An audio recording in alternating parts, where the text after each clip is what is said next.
Hello, everybody, and welcome back to the Out of Mana podcast. I am here as the real Shiesty with my buddy here at Joshua Cast. This is episode 23 on 2323 Jordan.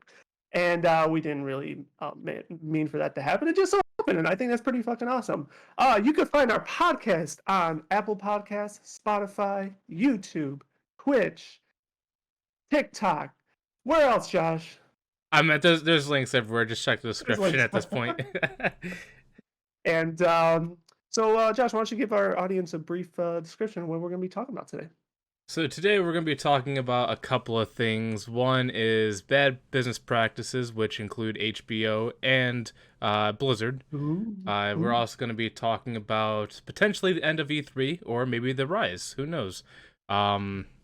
And I actually forgot what the other one. Oh, and I can't believe I forgot it. The Last of Us episode 3 recap. It's like a reoccurring topic for like the next 2 months.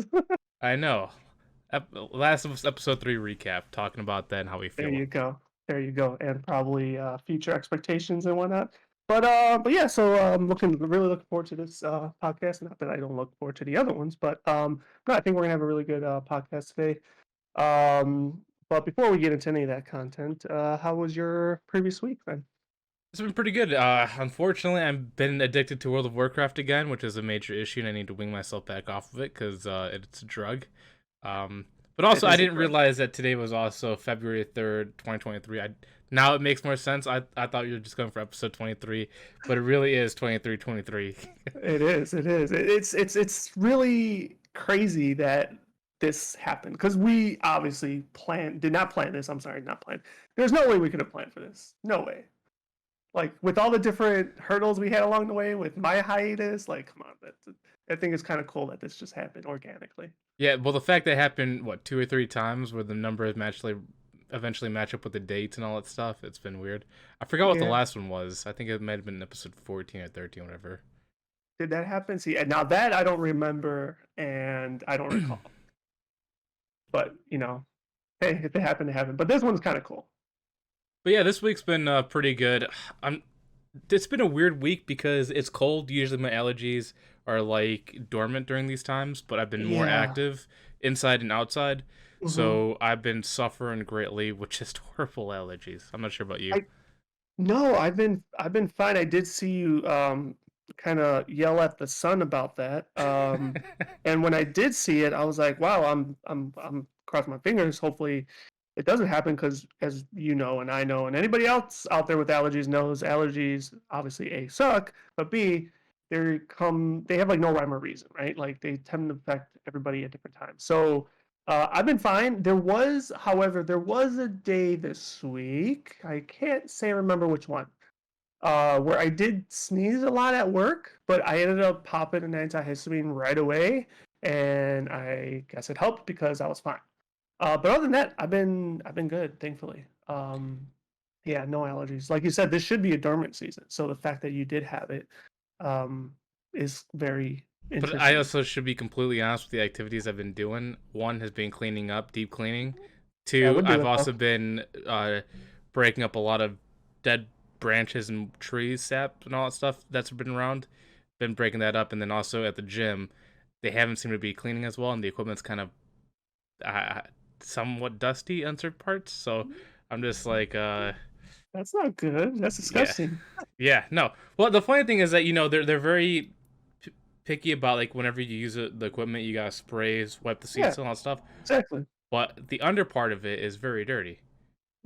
Yeah, no one really kind of manages that, I guess. Well, I mean, the people that work there probably should do something about that, but the actual fitness goers, they don't give a flying fuck about that. Yeah, well, unless if you're doing like bench presses and all that stuff where you're actually laying down next to that stuff, then there's different stuff. I don't think I've ever recalled seeing like dusty and shit like that on equipment. This is the really first time that it's happened in a long time, because usually it's like really, really clean, the place I go to. This time it's like all the cleaners like just disappeared for a while. That is madness. It's funny that you mentioned, going to the gym, because I'm slowly trying to, work out my damn self. And today, I don't know if I mentioned it to you, but where I stay now, there's like a little. It's not really a fitness room as I thought it was. Every time I looked through the room, it was pretty dark. But all there really is in there is like 6 pieces of equipment that's all cardio related. Still, nonetheless, I still went because I wanted. That's really what I wanted to do is cardio. So I actually went on the bike for an hour today, and I think I got just over 20 miles, which I think is good. I don't know. It felt good, but I didn't sweat as much as I thought I would. But I am tired of shit, and my legs are probably gonna be very angry with me throughout the weekend. So What resistance did you put it on? I don't know. I think it was just love whatever 3 is, but I couldn't tell you what that means. Or Because I know, well, I'm not sure if every, I think they're called ellipticals, but I know like the ones I go to because I go to Planet Fitness just because the price is reasonable and they also have many locations everywhere.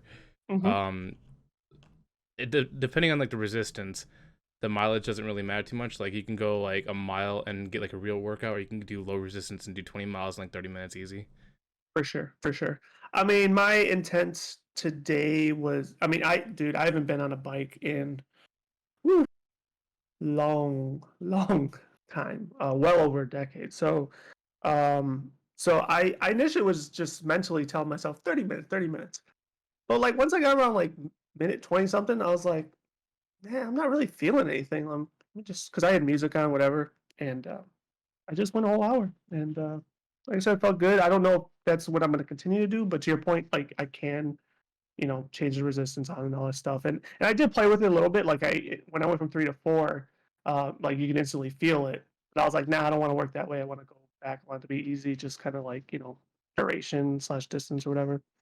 So yeah, I'll probably play with that later and mess with the actual settings and stuff instead of just like getting on and just pedaling because that's all I really did today. Okay, if they have a settings one, try it. If they have something called interval, try that one because Yeah, it's there's really an fun. interval one. Yeah, there Because is the one. one I did is like high incline where you're like going up a mountain. Obviously, it's simulated. Correct. And there's one where you're just going straight and there's like no resistance. And just Yeah. that change of like super hard pedaling to very Yeah. easy is kind of fun and weird. Yeah, I just had it on manual mode, but to your point, um they had the hill, right? So you like said mountain incline or whatever. Then they had the fat burn, cardio, strength, and then there was interval one. I'm sure I'm missing like 2 or 3 other ones, but yeah, they had all those options on there. Yeah, biking is weirdly relaxing, but also depending what you do, challenging at the same time. Like it's one of those things where if you're listening to music or watching something while you're doing it, you could easily pump out an hour, but you're actually surprisingly burning, or not. Well, I wouldn't say burning calories. That's not really the main goal. I think it's more about like, in my opinion, hip flexibility. Because when I do that, my legs feel better movement wise, making Hmm. other activities easier. Like almost like stretches them out. Well, for me, like when I tried running, I hated running. I hated it. I hated it. I hated it. And like, but for biking, I guess it's like some sort of like, uh, dare I say, psychological achievement because just the distance you're getting out of it versus running. Hmm. Um, at least for me, it's so bizarre. But like the calorie part, I think I only burned like according to the machine, like 540 something or something. It wasn't to me, it didn't seem like a lot, but once again, I didn't have the resistance up. So I mean the heart rate was up, so that's obviously a good thing. Um but yeah, I mean just I definitely enjoy biking a lot more than the other things. They do have not an elliptical. What's the one where you have your feet on and you do the arms? Is that elliptical? Oh, I don't. No, yeah, that is elliptical, right? Because Stairmaster is just stairs. Yeah, I was about to Yeah, say if so you I want think that good is cardio, do elliptical. Stairmaster. That's a Yeah, they didn't have a Stairmaster, unfortunately. That one, yeah. I actually kind of like climbing stairs, to be honest. Like I said, I will dare I say never, but I've never done a 5K. I don't know if I ever plan on doing a 5K. I will never do a marathon. But um, I know in Chicago, I believe every year if it's still going on. But I remember they did have a thing where you climb like 4 different Oh, you're talking towers. about the one in Sears, is it Sears Tower or Willis Tower? Whatever the heck tower it's called I don't nowadays. know if that's one of them. I don't think it's one of them. Because I know people run up the whole thing, which is insane to me. I don't think that one partakes. I think it's like 4 different towers, and I don't even think the Hancock is one of them. But anyways, there's something out there where there's 4 skyscrapers you could go up. I don't know how many floors each one has, but everyone's, like, slightly bigger or whatever, and you don't have to do all 4, you could do 1, 2, 3, or 4, or you could do all 4. But anyways, with that said, I think that is something that's more up my wheelhouse than yeah, running is just too fucking boring to me, and all the people that do it, honestly, it's bad because hitting the ground with your feet for that long fucks up your knees. So, Also going putting it out there. downstairs too. Going downstairs sucks too, especially when you're tired. Yeah. It's Especially funny. when You you're tired. think that going upstairs would be worse. It's actually the impact you're getting when you're going down is the worst, which is shocking Mhm. to me. But I guess It's funny, gravity. not an apples apples comparison, but a few years back when I visited my cousin out in San Francisco, San Francisco is really hilly, and when we got back, she's like, "Oh, so how was it climbing up all those hills and walking?" I was like, "Honestly, going uphill for me was fine." I said, "It was going down it sucks because I don't know, like, not the toll that it also took on the body, but I guess also too, it was like, oh god, what if I trip?" And it's like, Just get that snowball effect going down. yeah, Someone exactly, stop me. yeah. So yeah, it's funny you say that, but yeah, so that's what I did today, and I'm gonna try to keep the momentum. Um, I think that's the hardest thing, right? Staying disciplined and keeping it. Like it's one thing to just say, "Oh, I did this today," and it's like, "Good job." Now keep it up. Yeah. Well, So, I know we talked about before, how I want to start like a month where it's kind of like you detox. mhm. And I know we didn't agree on anything, but this month I actually started myself because it's the shortest month. I just wanted to see what I could do. So obviously the workout thing I've been Oh, let continuing. me choose the shortest one. No, I just wanted to see because I'm going like extreme right now. And I Okay. just want to test myself to see how I can do. One is I'm completely taking out most sugar drinks like Hmm. pop soda. Some juices are staying, all that stuff because I drink like one a day. That's bad. So I'm trying to completely remove that from me and see One what a day like a bottle of. like pop. Oh, okay. I mean, don't get me wrong. All dare I say, all pop is bad for you, but um, like I don't know. I kind of subscribe. If you're doing one a day, like, I know, but but I it's mean, still but no, not don't good. get me wrong. If you don't do it, that is great. I mean, I remember when I cut soda from dare I say my diet, but from my life for X amount of time. Like you will see results, hands down. Yeah, I'm just waiting for that like 2 week part where I'm like going clean, and then next thing I know, I go through that like withdrawal phase, and I'm like, I need sugar. But I think Yeah, that's why I'm not going super hardcore, where I'm allowing myself like more to lean natural off of it. juices and all that stuff, where it's like Hmm. obviously there's sugar in it, but not as Hmm. much. So Hmm. that's what I'm trying Like to test myself. yeah, man, I really got to try to kill it too. I know there's still some things in my life that I'm always gonna want a soda with, and that's with pizza. Pizza And wings.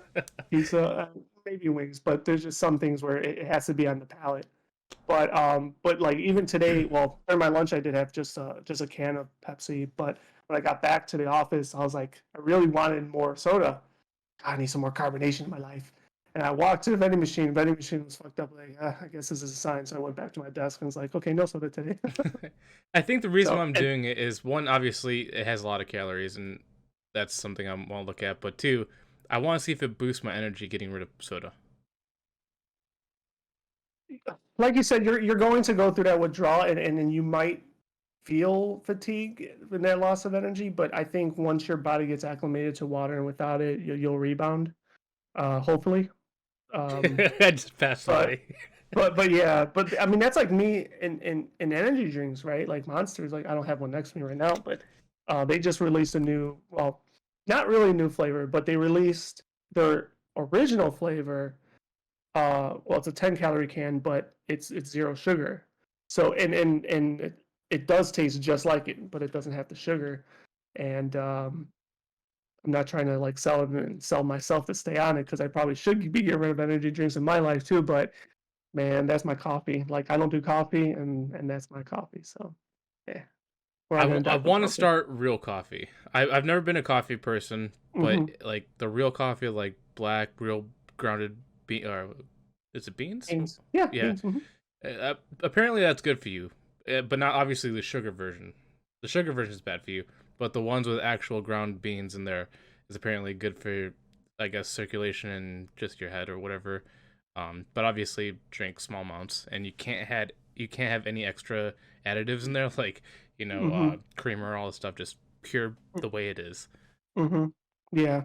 I mean, I never really read much about coffee and whether or not there is, you know, good coffee out there, healthy coffee. I mean, who Well, there knows? is healthy coffee, and it's not Starbucks.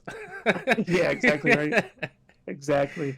I once read that like even just drinking just um Wine. not warm, I would say hot Oh. water, but not like scorching hot water, but just you know, taking a mug with water and throwing in the microwave for whatever 30 seconds and not really just drinking it, but like sipping it, but keeping it hot. That allegedly that's really good for you. Well, I don't know. it is good. Well, it's just like drinking warm milk and all that stuff. It's supposed to relax you, like soothe your throat, and then also with warm water, because it is warm, it also helps your sinuses out too, start draining. So that's one of the benefits. Just like taking a cold shower. Do you want to do it at night? No, but if you do it in the day, it wakes you up. It gets your body in like that energy going mode. I can't do that at all. Cannot do a cold shower at all. Fuck that one. Fuck that life. Dude, I used to be the same way where it has to be warm water, but because my water heater broke for like a week during like the coldest part of winter, I was forced to take cold showers in winter. And I mean, because of that, I was able to get resistance. Now every morning I have to do a cold shower just because I I feel mean, like I'm awake. yeah. Well, kudos to you. I mean, I've been forced also in my times, but like, oh man, I dread it so much, so much. It also keeps It's you out of the shower too. Like you could do like 5 to 10 minutes in the cold shower. That'll make you get out. no, you're not wrong. It will make you try to wash off faster, but then I don't feel as clean. But at night Like, though, the warm water feels nice because it relaxes your muscles and gets you ready to sleep. yeah, yeah, that's true. It's funny because I saw a tweet about people um not complaining, debating or arguing about whether you take a shower in the morning or before you go to bed. Oh yeah. And I'm like, why can't you do both? well, you can. Although they also do say like also like showering or just cleaning in general too much is not good for you either. Oh yeah, just like Um, washing your hair, you need that natural like oil and all that stuff, or mhm, if not, your mhm, scalp will dry. mhm. Like I mean, I'm definitely a morning shower person. Like I gotta do it. And like today, like after I biked, I still showered, and I don't know if you can see, I still look a little wet. But but yeah, naturally I'll just do the one a day. And people are like, well, how do you go to bed dirty, bro? I was like, well, you fucking wash your sheets, man. Like at some point you're gonna wash your sheets. But but someone made the most brilliant point on that argument was like, look, if you're someone that's like you go to work and you're probably sweating your ass off, like whether it's construction or whatever, more than likely you ain't showering when you get out because you're gonna go work and sweat and get dirty anyway. So you shower when you get home from work. Versus those that have like the desk jobs, i.e., me, and all that shit. You don't want to like go to work smelling like a freaking bum. So I think the you know the nighttime days. makes. Oh god. Okay, what? Yeah, final thought. Like I know for me, like the days that I do run short of time and I don't get the opportunity to shower, like my day is wrecked. Like it's like I just feel disgusting. To me, I would see if it was only once a day, it would be nighttime because that means you go to sleep clean. If you wake up dirty, that means you're doing something wrong. And then you go through the whole day, get dirty, then you go home, take a shower, and you clean again. Like I said, it's a great argument. The way of the world. People will fight you with that kind of opinion. Yeah, it's like what was the other one? Hot dog is a hot dog a sandwich or whatever, Oh yeah, I or never is liked. cereal a soup? Yeah, cereal soup. Yeah, those ones are funny. I never really cared to really ponder and come up with a like. No, it's definitely this one and have an argument. It's just like yeah, whatever. I don't fucking care. I They all. sometimes bring it up if somebody gets like really adamant about it just to mess with them to make them angry. But I would Mhm. say if I was to say like hot dog a sandwich, I think it would. It's something between two bun or it can be two buns. What would a sloppy Joe be? A sandwich. A burger's a sandwich. A burger is a sandwich for sure. I mean, Yeah, it's two pieces of bread. You got stuff in between. It's a sandwich. Yeah, like it's hard to argue, but yeah, some people are just crazy. So But anything? Oh, go ahead. I was gonna ask if you played any other games besides World Ah, of Warcraft this week. it's also what I was gonna ask. No, just like I said, a little bit more Octopath. I also feel like I've made the confirmation or the definitive decision that I probably will stream Octopath 2 through my PS5. I just have to figure out how to do that. I What won't do it through my computer, but I'll do it straight from the PS5 and my TV. So I will definitely not have a camera on me, or I don't even know if I'll have voice. I'll just stream it, the gameplay. when does Octopath Traveler 2 come out? For someone that's really looking forward to it, I don't know that off the top of my head. Let me just quick Google it, but it is this month. That much I do know. And yeah, I was just kind of thinking about it. 24th, so really at the end of this month. Oh, Um, nice. so I know you had asked if it was on every platform, and I apologize, I didn't find that information. I Oh, want they changed it. It's to. on Nintendo Switch, PlayStation 4, and PS5. I don't see So Xbox on there at all, which is weird because the first one was only on Switch and Xbox. yeah, the original I know was initially only on Switch, and then they put it on Steam, and then you said it became a Game Pass. This one I already knew was Switch, PS5, and 4. I just didn't know about Xbox because I bought it for PS5 because I want potential trophies. It's just weird seeing because I'm looking. I'm like, why was the first one? Obviously, it came to Switch first, and it was on PC and then Xbox. And obviously, it's a Square Enix game. Square Enix has exclusive deals with Sony. But now Octopath 2 is on only Sony devices, no longer PC and Xbox. It's kind of weird. But Octopath 1 isn't on PlayStation though. Yeah, that is kind of weird and bizarre. I really don't know. Um, but um, but yeah, I mean, I like I said, can't wait for it, and gonna enjoy the shit out of it. I'm shocked that they're making a 2 so quick. Well, hold on. When did the first one come out? Was it 2019 or 2020? Ooh, oh, shit, I'm not too sure. Gotta look that Because up now.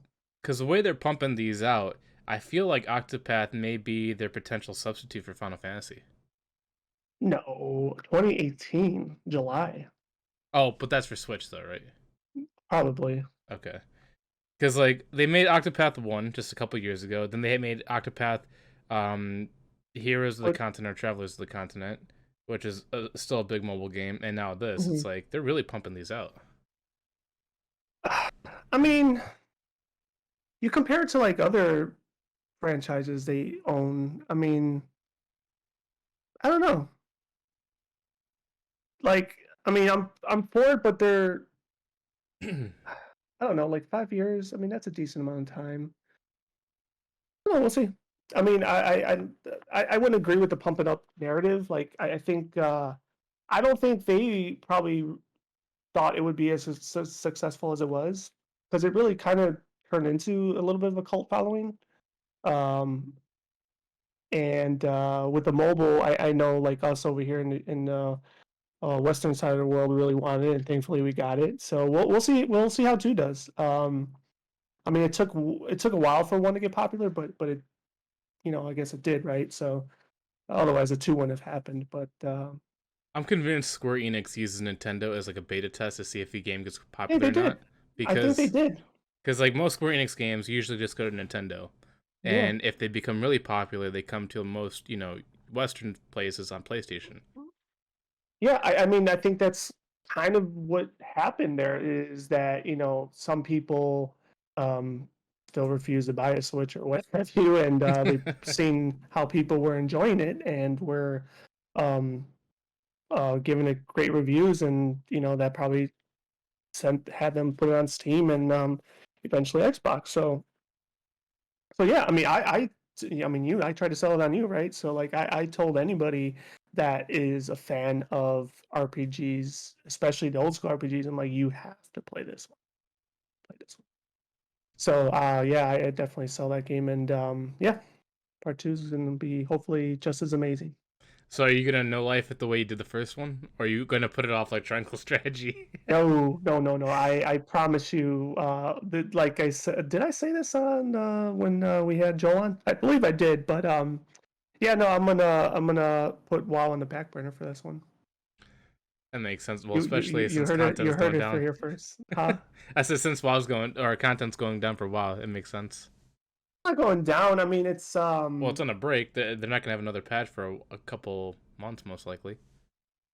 yeah, I don't know. I don't know where they're at. I think they're kind of almost at the halfway point. Like their mythic, their cross realm mythic rate is gonna drop on the 14th, so still a couple weeks away or a week and a half away.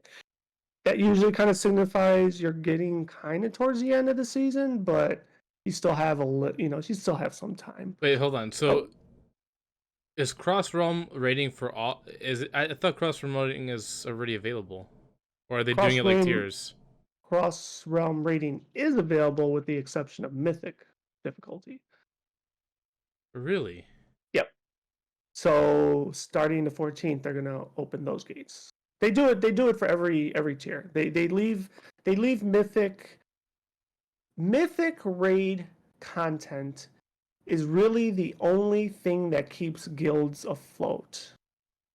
We're not that you have to be in a guild, but more than likely you have to be in a guild. It's really hard to pug mythic content, right? So that's the really one of the few things in the game that keeps the driving force alive for guilds, That makes like actual sense. real guilds where you have to apply for them and shit. So yeah, so that content's exclusive to you have to be in the same realm, you have to be in the same faction, So are maybe. guilds tied to only realms only? No, guilds are tied to battle groups. So, I mean, from my understanding, I don't know how many of these actually exist. I think there's very few realms that are standalone realms versus like the one that I'm on and you're on. We share a server with like other low pop servers because they combine low pop servers together so you could have with something that feels like a real realm. So with that said, the guild could be shared within all those realms. Okay, because I was gonna say, I'm like, if Your realms, Google Home isn't set up yet. I need to Uh-oh. To get disconnect that started, thing. download the Google Um, Home app on a I phone have or it for tablet. like the weather and music and all that stuff, but when it comes to other things, it's just like a nuisance. I was gonna say because if guilds aren't like just server locked, why don't they just recruit more multi-server wise? But obviously, you just said their battle group locked. I was gonna say if they just lift that battle group locked and make it universal realms, it'd make it things Well, easier. Well, they do have those things what are called communities, which are, I believe, can be done through all realms. So it kind of exists, but they're just not guilds. Sometimes I'm convinced that Blizzard does things backwards, because obviously I want to bring this up. Obviously, it'll lead to another topic, so I'll kind of put it on the back burner for now with World of Warcraft. But like, with guild wise, Final Fantasy, Destiny. Well, I can't speak too much for like Final Fantasy, but like Destiny, ESO, you have all realms connected. It doesn't matter what you are. All guilds can be accessible if you just invite them. And then also same thing with like raiding. I know you said you don't like when raids get beat day one, but they have it where raids are difficult because of something called contest mode, where they lock you at a certain level, and they make it extremely hard. And most people cannot complete day one raids unless if they're really with a really like set group. And that is for what game you're talking about? Final Fantasy still? No, for Destiny. Oh, Destiny. And I'm like, well, I'm surprised that World of Warcraft doesn't do it. Like they could, they just don't. Like it's one way to like lock those bosses in to make them difficult, and you can't steamroll if you're overgeared, but also make sure you iron out the boss mechanics and make sure they're not broken like they are every single time. I mean, I wouldn't say they're all broken every single time. When you brought up when you brought up the narrative that it's almost like they do live beta testing, I could kind of get behind that a little bit, but it doesn't mean that they're broken. They're broken to the point where guilds literally cannot beat it Not until all they're the fine tuned. time. Not all the time. Yes, Not. every single raid has a boss. Not Eh, most likely not just one boss, multiple bosses that you cannot beat unless they're patched. It's hot usually takes, around not 2 or 3. facts. Oh no, you're not wrong with the two or three, but like I think okay, okay. and I know I'm in the very tiny minority when I say this, but like I don't care. I honestly would love to see content like that where it doesn't get patched and they can't beat it. Well, spend 2 more weeks farming gear, so maybe you can get to the eye level in which you can beat it. Like that's where I'm at with this. But I know I'm in a minority. I'm probably the only fucking person in the world that thinks that Well, way. there's a difference though because Mythic destroys that ideology because you can farm Mythics over and over again because there's no gear lock on that, and now that Mythic basically brings you to current Mythic raids and top tier guilds are farming those nonstop just so they're ready. So that basically destroys your thought. No, because they mythic plus lock also too for like a few couple weeks. So actually, what you said does not happen. You don't think they run alt tunes so they can gear their main? Because that's not locked. You can have as many alt tunes as you want. What? No, no, I understand that, but well, I mean, what they also do is they pay shit tons of money to fucking anybody that'll give them a BOE drop. Yeah. So But but there you but go. but but no, what I thought you were saying was like Mythic Plus, right? For the first couple weeks, you can't get like the Mythic eye level quality by doing Mythic Plus. Like it caps off at like +10 eye level gear, whatever that eye level may be, which is probably the equivalent of maybe heroic. Yes, but only normal and heroic raids come out first. Mythic doesn't come out when the other raids come out. Well, Well, this this one time was the example, this one was the exception, yes. but before Which I don't that, know if they're that's going to be they're the both practice tied. moving forward. Yeah, no, you're not wrong. But to that point, that gives them they farm like stupidly to get the best gear possible. Yeah. But what I'm saying is, as the mythic rate is going, I wouldn't be upset if now I'm not one of those mythic raiders, so in my opinion, they'd probably like I said, they'd hate me. But like if you get through halfway and it's like fuck, like we can't beat this boss until half of our gear is mythic level quality, then I think that's kind of cool. But that's just me. Yeah. I I think just I also think of it like if I was a developer, I spent so fucking long creating this content just to see her fucking beat in one day. No, thank you. No, absolutely not. as a developer, your raid is not just going to be played once and you're done. You're going to keep replaying it. Mm, that's partially true. Like, I what kind of guarantee raider only I, I raids get once and then I is done? guarantee you some of those people that are sponsored and doing those world first probably do retire for that season at that point in time. Yes, they do. Not all of them. Not all of them, but some of them do. Mostly probably deck their guys out with all max gear and then they stop. But that doesn't. You can't do that in one raid. Some of them. No, you can't. But some of them do stop. Some of them stop. I'm Not not all of saying. I'm them. not saying some of them don't stop. I bet there is, but I feel like the vast majority constantly plays because they want to be ready for the next one. Yes and no. Because the people that Because stop aren't it's hardcore raiders. They're just the mm, casuals. They're the one. They're the participants in the raid I'll, race. another. Although it's not even all of them fall into this category too. And then there's another layer where they'll stop once they get their specific mythic raid mount, and then they definitely stop. Oh, if they're a collector, that's a different case though. Yeah, But yeah, that's a different case. collectors, I'm not putting in raiders. Oh well, some of them are. If they're just there for collection, I don't put them as a raider. Eh, But that's besides the point.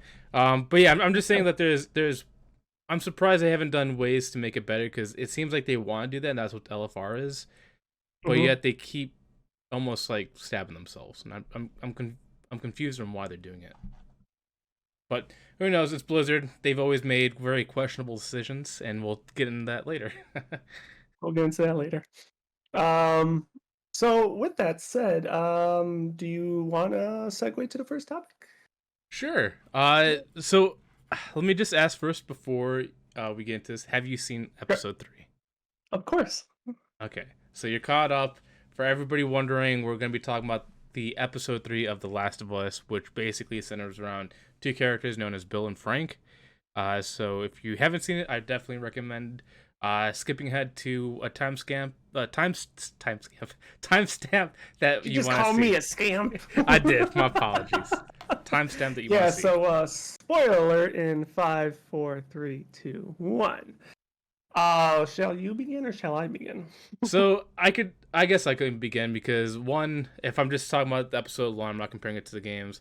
Hmm. I thought this was a great episode for characters that are basically standalone, and it kind of feeds into my idea that The Last of Us should not have been following the games. They should have just been building backstory to other characters, and Hmm. this episode basically proves my point. So we'll dive a little bit into that, I think, more because I'm glad you said that because it really made me laugh afterwards. Maybe not immediately afterwards, but after I gave it more thought, because you mentioned that idea last week, and in a sense, you got it right. Now you weren't. I don't think you were expecting it as much as I was expecting out of the episode. So it probably caught you off guard as well, even though you watch the show, or I'm sorry, watch the show. I mean, fucking play the game. But what you brought up last week about like, oh, maybe it shouldn't follow games, or even just uh, video game adaptations in general shouldn't follow games and give you backstories on the characters. Well, now you, without even asking, got it. So what are your thoughts with that? And even though it was just one episode, what how do you feel about that? And what are your thoughts? Do you think it helps, hurts? Like, So did you now go against what you proposed last week? no. So this is the problem, and this is why Okay. I'm conflicted. I love that it Okay. gave a lot of backstory to Bill and Frank because in the Mm-hmm. games, you know, spoiler for the games as well. Mm-hmm. Joel doesn't know Frank. He's only met Bill, Mm-hmm. and in the games, you don't actually see Frank either. He's died off camera, and Bill finds him, and you're tagged along the way. This Mm-hmm. show builds that connection between Bill and Frank because Bill isn't really like a main character either. He's a side character. And Mm-hmm. in here, they made him like a main character, and they showed their connection, why they're Bill and Frank, how they survived in this town, why they made their own. Um, but at the same time, they changed how Bill actually interacts with the main characters because he was supposed to help Ellie and Joel find the car battery and get them out of town fighting the zombies, but it seems like he killed himself with Frank. So it's like I Yeah. like the episode, but they also kind of took away some of the character building with Joel and Ellie because Bill kind of helps that. So as much as it's hard to avoid spoilers, and I obviously pretty much yell at you for trying not to do that. But on Twitter, like this episode has caused obviously a ton of interest and a lot of discussions. Um, I read some of that too about like, oh, what about the relationship with Ellie and da da da, and I'm like, well, I wouldn't have known that, right? Because I didn't play games, and it's just like, I mean, I don't know what if there really is a genuine thing there that like needs to happen, right? Like you mentioned, like he needs to help him get the car better and fight, more zombies or whatever. Okay, so he's not gonna be there to fight zombies, but he did still help him with the car battery. He left it with them. Yeah. Um, so without going into that though, I still do just want to talk about the episode itself and basically how amazing it was. Like I wasn't expecting it at all. I don't know. You proposed a question last week about what were my expectations and whatnot, and all I said is like, oh, I can't wait for Nick Offerman, and I was glad we got Nick Offerman. He was fucking phenomenal in that. Had no idea where that was going. This episode was going, but I caught on very quick, and and yeah, it was just fucking great. Like I didn't cry, I didn't get teary eyed, but like I was like, uh, especially when he took the bullet, when he got hit by the bullet, and then like I was like, oh fuck, is he gonna die on the table? Because like I don't know, right? Like you play the game, you probably a little bit more insight. I know nothing. I'm like, fuck, we're gonna lose Nick Offerman. Like, god damn it, I want. And then they cut it. They fast forward to fucking Frank's in the wheelchair, and he's not. I'm like, wait, what the fuck? What I miss? Um, so, but it was cool then. And then like as it was playing out, like I kind of when Frank said that this is gonna be my last day and pretty much proposing suicide, I kind of felt like Bill's character was going to do it as well. Like I was pretty sold on that when it happened. And like you said, it's pretty much insinuated, which who knows if well, I mean, he pretty much said like he took they had enough pills to kill like a fucking horse. So like I'm sure he just put it in his he probably put in the whole bottle or whatever. I don't know. Um, so yeah, it was just I thought it was fucking really good. Um, they in a matter of one episode, which I didn't really check the runtime that those two characters got, but because it wasn't obviously the entire episode, because the beginning started with Joe and Ellie, and then they ended with Joe and Ellie. But like, I loved it because it also felt longer than what it was the runtime. Like because they told in reality they told a whole Life story. story. Yeah. Yeah, and they did it so well. And then there was I'm not too familiar with the Easter eggs. I don't know if you caught them yourself or you just read about them afterwards, but um, I didn't catch them live, by the way, so I'm not pretending like I did. But Joel ends up with Frank's shirt, which is the same one that he wears in the game, and then Ellie With gets her, the the shirt shirt that that's she she gets wears in in the the game. game too, which I think is pretty cool. Um, um, yeah, like there was just a lot of good connections there. Um, and yeah, I loved it. Once again, I loved it.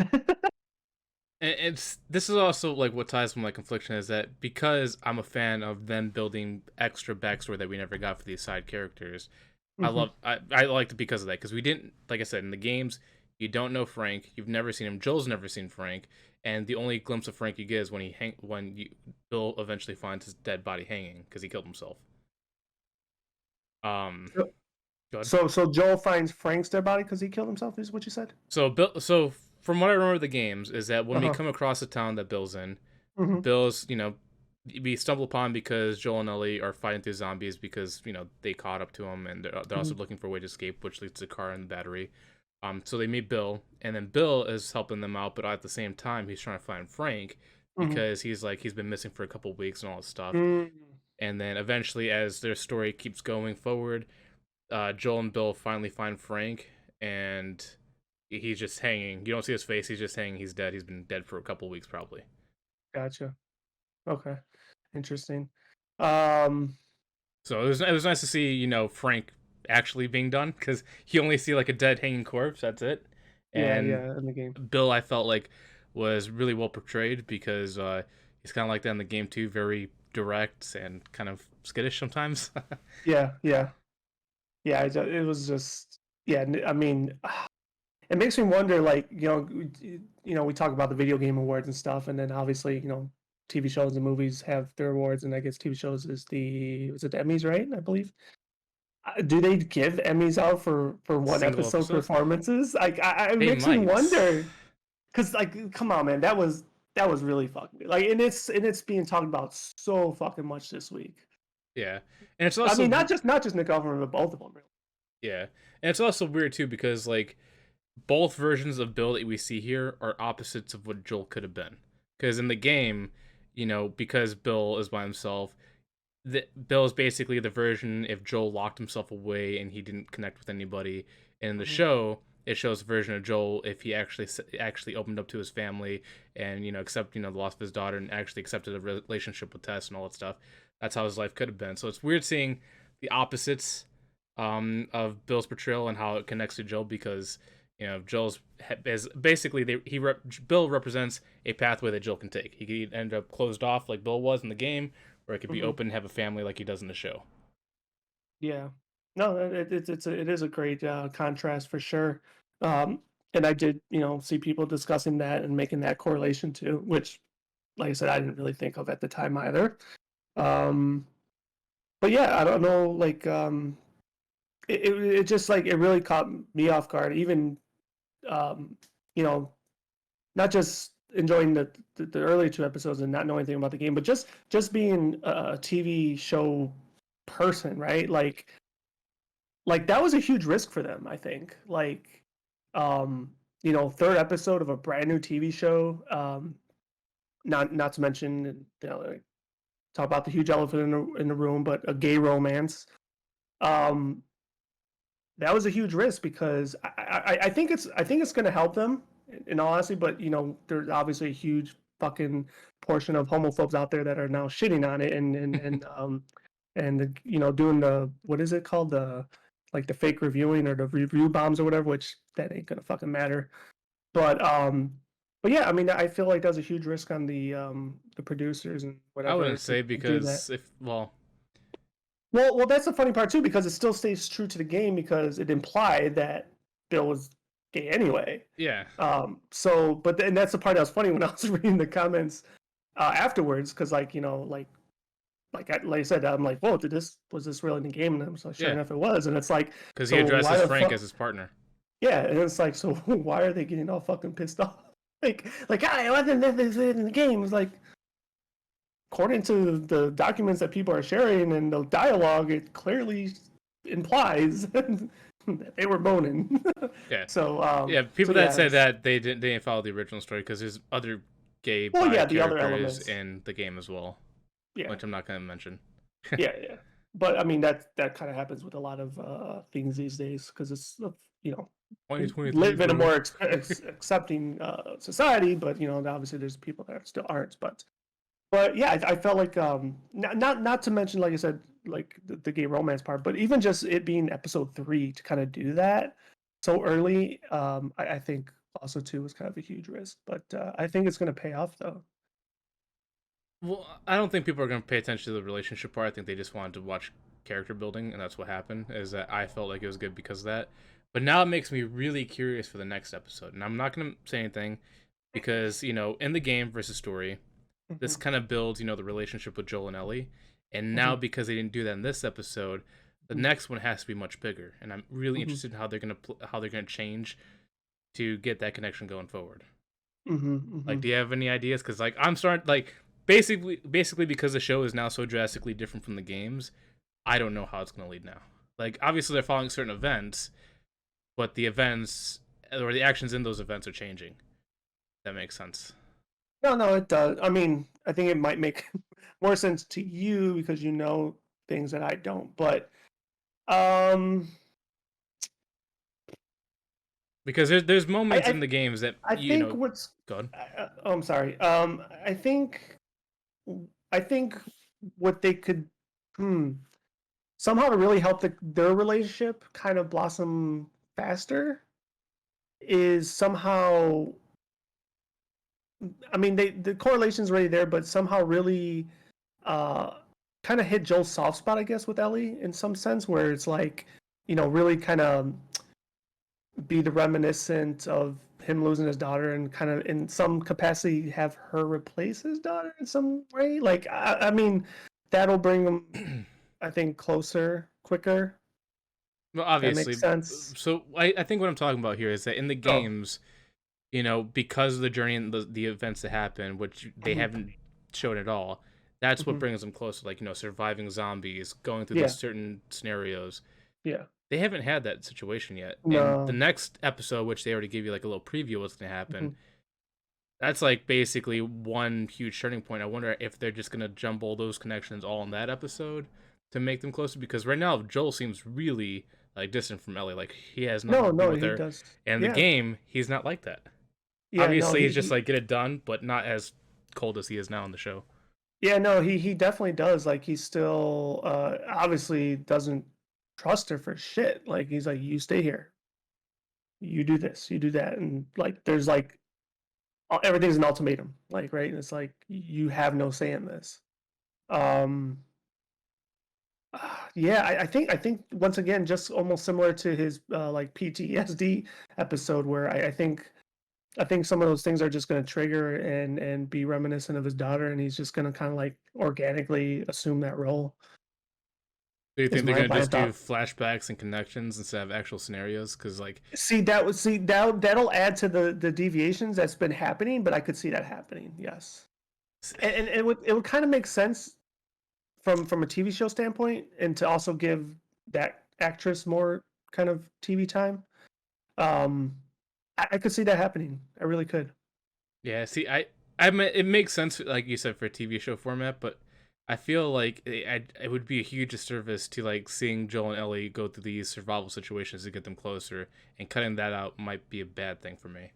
Even though you get great things like more character backstories for these other characters, it's still supposed to focus on them, and the fact that they're cutting out these surviving these zombie encounters to just Well, now jump ahead. I think you'll get that. And what I mean by flashbacks, like I'm not talking about like the flashback, the big huge flashbacks that they've been giving us in these episodes. I'm more thinking of smaller ones, right? Like I don't know, like quirks, right? Like maybe Ellie does a quirk that um I don't know, the way like they're chilling and she just taps her foot when she's fucking nervous or something. And flashback to his daughter doing, something stupid and silly like that, where he starts getting like I said, softer, I guess, with it. Ah, Yeah. I, I also feel like that'd be. I mean, But then too, most Ellie and his likely daughter are also polar opposites. that's what I was gonna say. The daughter and Ellie are opposites of each other, Yeah, so yeah. putting that would be almost a disservice to Ellie. But it most likely will probably happen. But I'm really curious on how they're gonna change in the next episode. And also, do you really think Bill is dead? Because they said don't go in the room, but then they show the window open, and But he obviously he said, said to just air it out. But yeah. in the game, he's not Ah, dead. would that make you more happy that he's not dead? Honestly, I think I'm 50-50 I because like it's a nice finish up for his story. mhm. But at this time, I feel like that'd be almost a waste to have Nick Offerman for one episode and then completely dump him. I want more Nick Offerman. But like, okay, but look at look how he aged, right? I don't think he was that old in the game, right? No, he's pretty much like Joel's age, Right. So he had to be what in that probably in his 60s, probably. probably late 60s even. So I'm thinking he's dead. And pretty much Joel and Ellie got what they needed or wanted to kind of move on from it. I I'm thinking he's probably dead. So now I'm, with these flashback stories, and like I said, if they went down the route where they were just filling in backstories, I would 100% prefer that more than what's going on now. But it Mm-hmm. almost seems like Joel and Ellie are not the main characters anymore. They're just acting as like catalysts for these other characters to be introduced, and then you get filled out that way. Well, I mean, this is the only episode that's happening, right? I mean, we had two really good episodes where they were the main characters, right? I mean, episode one was a 50-50, but it had to be done that way, or thankfully it was done that way. And then episode two was mostly them. That's why I said it was odd for that to happen because it did take away from your main leads, right? But Mm-hmm. it also um like it brought the tie-in together, right? Um, yeah, I mean, like if just like going into this episode when I talked about the format of the episode, right? Like how the first two started off with a history lesson, and I was like, oh, give me that every episode. Well, this one almost went polar opposite. It was like the whole episode was a history lesson, and the beginning and the end was just the progress, which was very minimal. I mean, not really. I mean, for them, it's huge progress because they get a fucking vehicle. But yeah, but like, I don't know what their format is. Like, Yeah, it almost seems like they're going back and forth, like main story and then side stories here, yeah. and it's So got me like, confused on how they're doing it. so I mean, once again, you know what may be coming or what you think you're gonna expect, and I don't know if that's a good thing or bad thing for you as a fan of the game because like you said you didn't like the deviations, but it seemed like for the most part this one was a deviation that a lot of people did enjoy, at least from what a lot of the stuff I was reading. But yeah, I don't know. Yeah, it's just like hard to think about too, because like I, when you, uh, this is why I almost want to say play the main game and do like the comparisons because they're almost two different things at this point. Mm-hmm, mm-hmm. And yeah, I'm just really looking forward to it because at this point I have no idea which direction the show's going and if it's just backstory, if it's main story, if it's everything at once. And now Mm-hmm. it's just a unique viewing experience for me because I'm like, oh well, are these events going to be changed? Are they going to follow the story, or are we going to get more backstory? Like, how is this going to play out? Mm-hmm. Mm-hmm. I know we talked about this before, but how many episodes is the season again? Is it 8 or 9? Honestly, I don't know. I want to say 10, but it could be anywhere from 8 to 10. Okay. Let me actually look this up now. How many episodes? Let's see. Hold on. Where's good old fashioned googly? Googly. El googly. How many Googly.com. episodes? Oops. Apparently, Andor went up in the search results of the last Oh, this says there's gonna be 9 episodes. Okay, that's what I thought. So this will be 4. So But just shy of the halfway point. seeing the way things are going, if they follow this format of adding more backstory, I'm really looking forward to the final 2 episodes. Okay. Because yeah, there's just some things I would love to see fleshed out because in the game they almost just skip past it. It's like, I I yeah, wonder if there's. I know you just looked up how many episodes there are, but I wonder if they release um the like runtime per. descriptions. No, the runtime per episode. Oh, they probably have. I don't think I want to spoil that for myself, and I feel like the last two would Okay. probably be just as long as the first episode. Well, that's kind of what I was hoping, or at least the last one, right? Because like I feel too like if you're excited for more backstory for particular characters, I would hope that would be a longer episode. Like I didn't check the runtime on this one, but like I said, for me, it I think it was within the hour, but it felt longer, which is usually a good thing because something's lasting longer than it feels, and Oh. um, usually a good thing. The worst thing I hate is whenever no, for me whenever it feels like, when the runtime is actually long, but when you watch you're like, man, where'd that episode go? It was just so quick. That's the Yeah, worst, especially when you're yeah, enjoying it. Like, why is it done? yeah, for sure. I mean, honestly, episode 2 kind of felt that way. If you thought it felt short, Yeah, I thought it felt short. I'm trying to think about it. Maybe it felt long for me because I actually thought it was boring. Oh, yeah, no, I felt like, I mean, obviously compared to episode 1, because episode 1 was really long. Like it was, like naturally, it was like, damn, this was a lot shorter than the first one. Well, duh, because it was like 25 whole minutes shorter.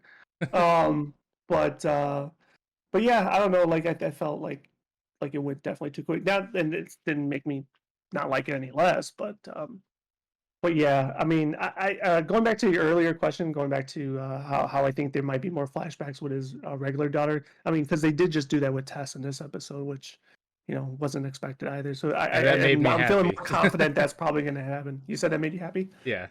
Like I said, I'm all for adding more backstory because I feel like Yeah. obviously, there's a main game, you enjoy the story, but there's a lot of side characters you love that don't get enough screen time or get killed off too soon.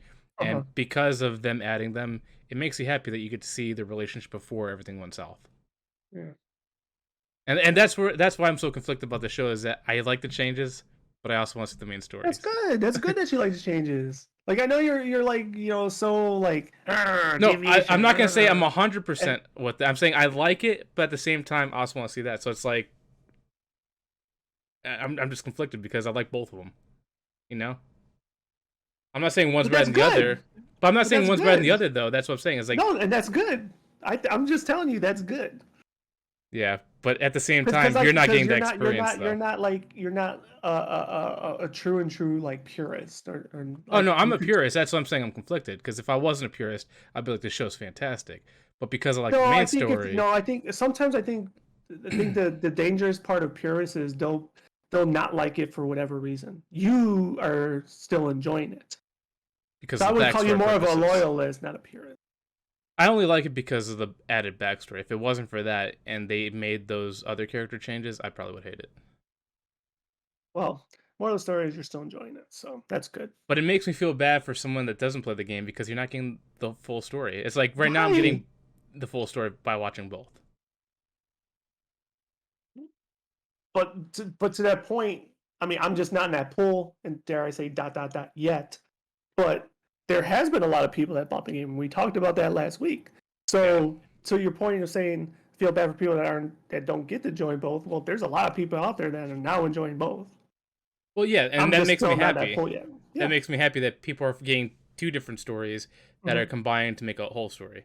But Mm-hmm. for somebody that just plays the game or just watches the show, they're only Mm-hmm. getting half the story at this point. Mm-hmm. Mm-hmm. And that's what I feel bad for. So people that You don't do know, it. you know what would be a really cool. I mean, I don't think it would be good to have it now, but it'd be really cool to talk to somebody when after this whole season's done, and someone that never played The Last of Us only consumed the show first, and then played the game and see what their thoughts are. I bet you'd get two responses. They either would love the show over the game, or they love the game more than the show. I bet you those are the two responses you'd probably get. if they went from the show to the game. And actually, that almost makes me want to get the PS5 version because I wonder if they made any changes in the game story wise compared to the original. Mm. Because now I'm starting to wonder if like the show and the PS5 remake are more aligned than the original I don't PS3 and 4 think games. I don't think so because I feel like either one of us probably would have came across that information through like social media, you Yeah, know? like comparison because people like to compare a Yeah, lot. So yeah, you're yeah, right. That would make sense. yeah. It would be kind of interesting though to see like an alt version of the game, What do you mean? but not at $70. Like What do you mean? like the show's events, but in a game format. Oh, The Last of Us video game, the show. I mean, I don't know what that would do for me. I don't think that would do anything for me. But um, yeah, I'm trying to think. Yeah, I mean, who knows? Like I said, maybe I'll fall into that pool at someday. Just it's not in the cards right now. I'm gonna first wait for the show to be done. Then at least season one, because I think unless they truly are lying and they're lying about their deviations, but according to them, the whole first season was going to be the whole first game. And if so, that'd be cool. Which, So if that's so true, the next episode really does make me excited. okay. So with that said, maybe when this is over, I play it. Yeah, because then I want to hear your real opinion. Like, what do you like? Like the changes. Because obviously, I'm holding a lot of the stuff I'm saying back because I don't Yeah, want to spoil it. But yeah, it'd and I be interesting appreciate to that. see your opinion, to see like the changes, what you liked of the game, if the game did it better, if the show did it better. I would like to Hmm. hear that at some point. Hmm. But I guess for the people listening, they can give me their opinions if they've watched the show and played the games, if what they like and what they don't like. Yes. Or if you didn't do both, like me, we still want your opinions. Yes. But All I right. guess we can move on to topic two, which is going to E3. So the news is this week is that E3 is happening, I believe, in June. So it is happening. It's been like a 4 year. It's been canceled for like 4 years. This is the year of its return, but Mm. also because of its return, people are expecting big things. But Xbox, PlayStation, and Nintendo officially announced that they're not going to be partaking in E3, which is a huge hit for E3 because that's usually why people watch it. But at the same time, this could leave a lot of panels open for third-party developers to finally get their shine. Yeah, that it's I mean you hit the nail in the coffin right there. Like it's huge that your big motherships are not partaking because of what they do with their own directs. Matter of fact, Nintendo has one next week. Um, that's huge. But to your point, maybe this can be an opportunity for other studios and stuff to shine. I just don't know like how that works. Like like an exhibition time, like think of the Super Bowl and how much it costs to have a commercial. Like, is that something that smaller companies can afford to have a spot at E3? Like, I have no idea how that works, but that would be cool. Also, too, it might be too late. Might be too late for this year, but maybe is this something that makes forces them to go public again? I think at this point they might have to go public just so they can get revenue from ticket sales. Yeah. Um, but yeah, I'm looking at this Because because they're not gonna get the money from advertisements, losing out on all three of them. No big one being there. corporations, yeah. Yeah, like they're gonna lose out a lot of money there, and to they probably won't equate the losses, but to make up some money, I could see that happening. They'll finally go back to being public, and that was one of your wet dreams. I think it was one of mine too, but it would kind of suck to go not knowing that the motherships aren't going to be there. But Yeah. I mean, because But that's where you get the another big boner nail from. in their potential coffin is that the fact that what's it called? Summer Game Showcase or whatever Jeff Keighley does is Okay. also taking place during the same time as E3, Oh, really? and those companies that left them are actually going to be at the Summer Game Fest or whatever it's called. Oh, wow. So it's Wow. like you're having two different showcases at the same time, but one has all the big guys at there. Mm, interesting. That sucks. And I'm also, I don't know, maybe you could do research, or maybe I should do research, but is the ESA the board member or the board for E3? Because it says Xbox is on the board for of ESA, and it says I think it's successful and healthy ESA is critical to what we're trying to do. So we place our showcase like we always have done. Time where hopefully, so it seems like they might be on the E3 board, and they're also trying to make sure they succeed. Like they own some kind of stake in their thing, but yet they're not promoting at their showcase. Mm.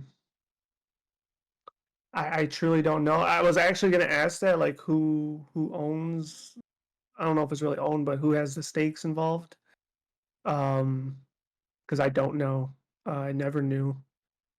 Um, I honestly thought it was maybe the kid in me from once upon a time ago thought it was like one of those kind of like handshake deals where all the big companies come together and agree, like, yeah, let's all show up at the same time and release our stuff.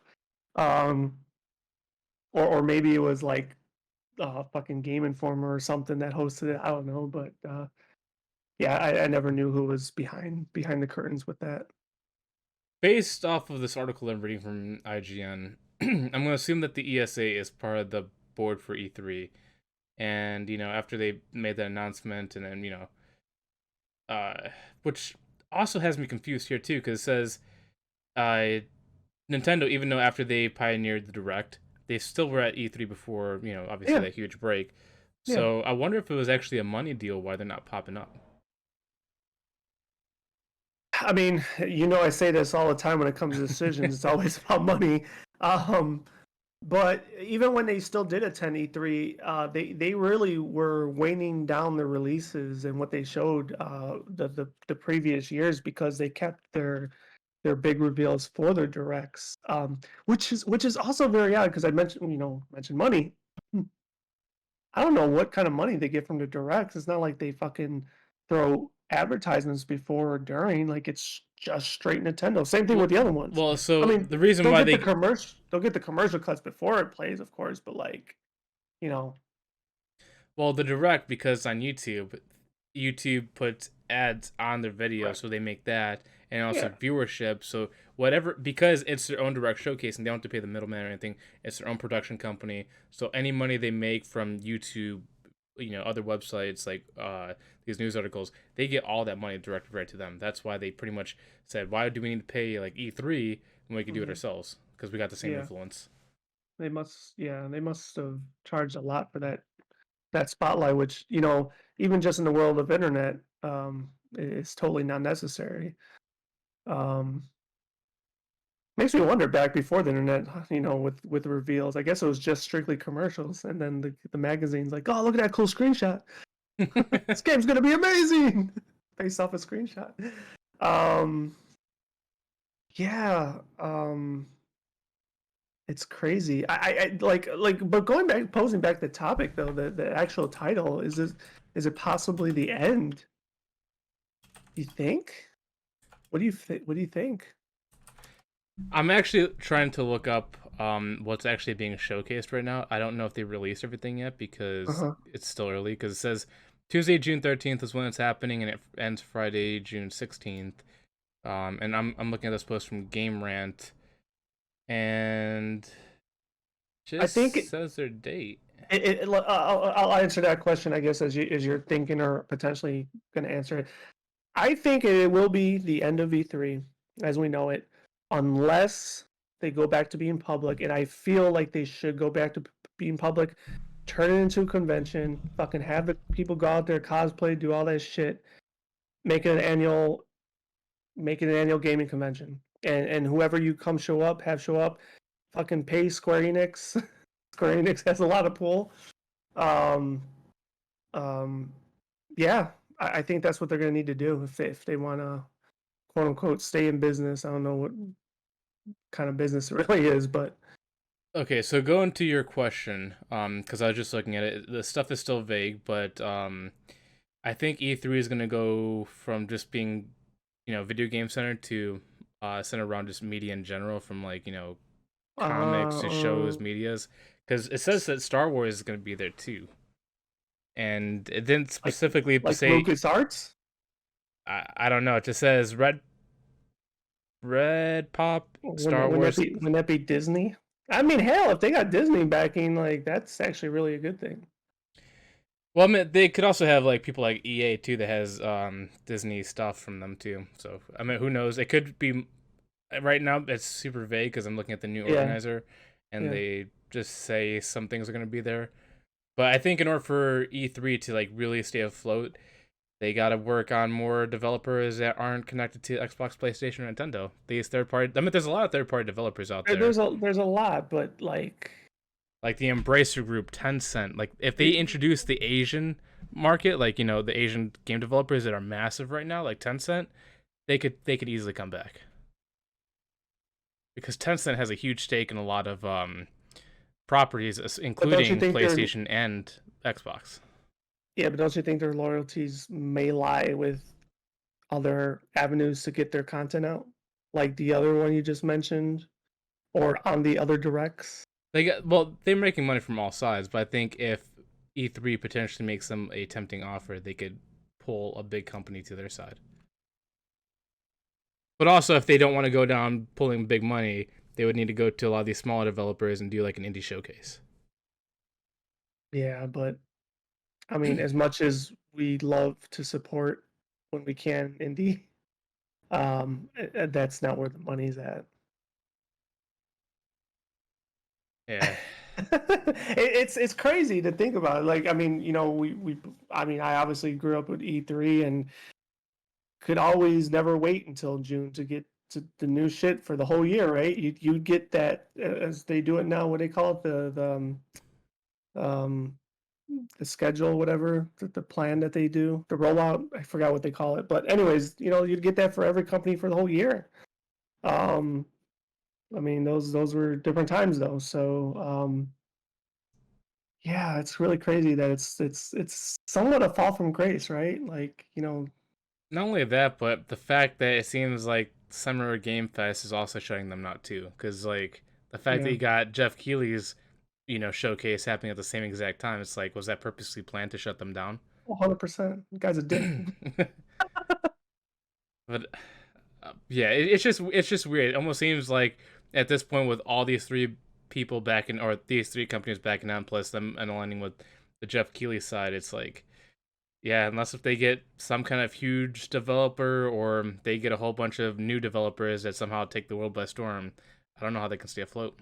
And pledge their allegiance as well. Yeah. Yeah, no, this Yeah. is going to be an interesting era. I think This will I'm be, going to wait to see how more. Maybe as time goes on, we might get more of this because all we know is there's a new organizer. Why they took their little disappearance, they're blaming COVID. But I think there's probably other things that flip besides just COVID. probably. So, yeah, it'd be interesting to see what comes out Even of it. during COVID, did they still do a virtual one? I thought they did. It looks like they've been stopped since 2020. Just completely stopped. Hmm. Yeah. Interesting. Game Fest has done digital stuff. You're probably thinking about their virtual Maybe. showcases. Possibly. Possibly. Yeah. Interesting. Well, I mean, another one of those time will tell. I mean, I think they'll still have eyes on it, right? Like, I think I'm still gonna follow, right?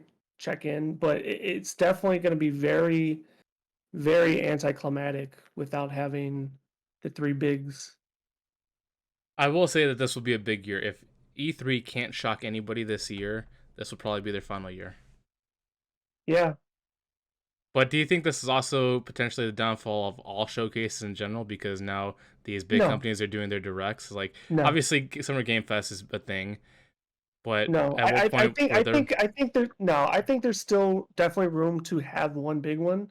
And like I said, I think But what wouldn't made that big one E3 be the Game so I think what Awards? made E3 so attractive to the gaming community was the fact it was public, right? Like that was like the hottest ticket that you in town that you wanted to be there for that reveal. It's like I was there when they stopped going public. That was really you could arguably say, although it took a long time, that you could probably go back and say that that was the start of their downfall. Is closing the doors to fans. Yeah, but do you think they Um, close it because they want to, or because the corporations that they're involved with, so they need to close it? uh, corporations probably did have an impact on that. Because I'll you agree. know, like you're saying that there still needs to be a big one. I'm like, at this point, the big one is the Game Awards. Like, there's so many showcases that happen there. It's obviously it's private, but if the money is there and the viewership is there, do they really need anything else? Because obviously Game Fest doesn't pull the numbers, and the only reason why they have Game Fest is just to fill that the halfway point for the year. But Game Fest could be that supplement, right? Well, Game Fest and the Game Awards are connected. Oh, I know they're connected, but I mean, the awards are it's an award show. With the other one, Fest. I mean, that could Or be some the I your did I say point Go of Fest? Summerfest, Summer Game Summerfest. Fest, or whatever it's called. Yeah, I don't even know what's going on. I'm just going based on what you said or you say. I mean, that's what I'm saying. Like, that could be the one and probably the only one. I mean, I feel like there's only room for one. Um, I don't think any of the big three would ever. I mean, they do kind of host their own, right? But the private ones, like, there's nothing public. I don't think any of them have ever been public. Um, but yeah, I mean, it would be cool if I think, like I said, I think they need to go back public and turn it into a huge convention. Even if they did public, and like you said, who are they going to get? If you said indie developers, which I think indie developers would be the way, because you know they don't get enough love on the main stage, even though they try to say they do. There's a Mhm. lot of studios that go under notice, so I think that's the only resurrection for E3, or potentially, staying place for E3 is to have other people be on there. But at this point, with all these big companies doing their own directs, it's like they don't really need anybody else. No, they don't. They don't, and that's I think that's going to be their models going forward. But with the topic just being E3, I think. I mean, like I proposed a question to you, even without the three bigs, if they were to go pub, and even if it is just indie, would you still want to go? Maybe if it was like a I mean, just think you could still potentially still have your Square Enixes, your Capcom, your Namco, Bandai. The list does go on and on. It doesn't have to be. When we say, I mean, obviously indies is the smaller markets, but like the big three, to your point, there's still a lot of companies out there and a lot of developers that are still just as big that can have a huge presence.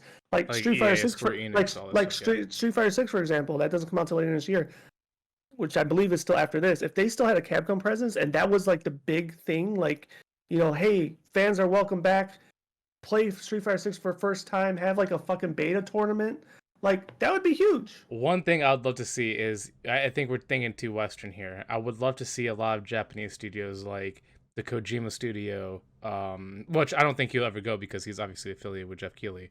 But like Atlas, from Software Games, go over there. That'd bring some eyes, especially from Software Games making like Elden Ring, Dark Souls, Bloodborne, all that stuff. Well, Bloodborne wouldn't be showed anywhere else because that's exclusive, but like the non-exclusive games that could bring eyes.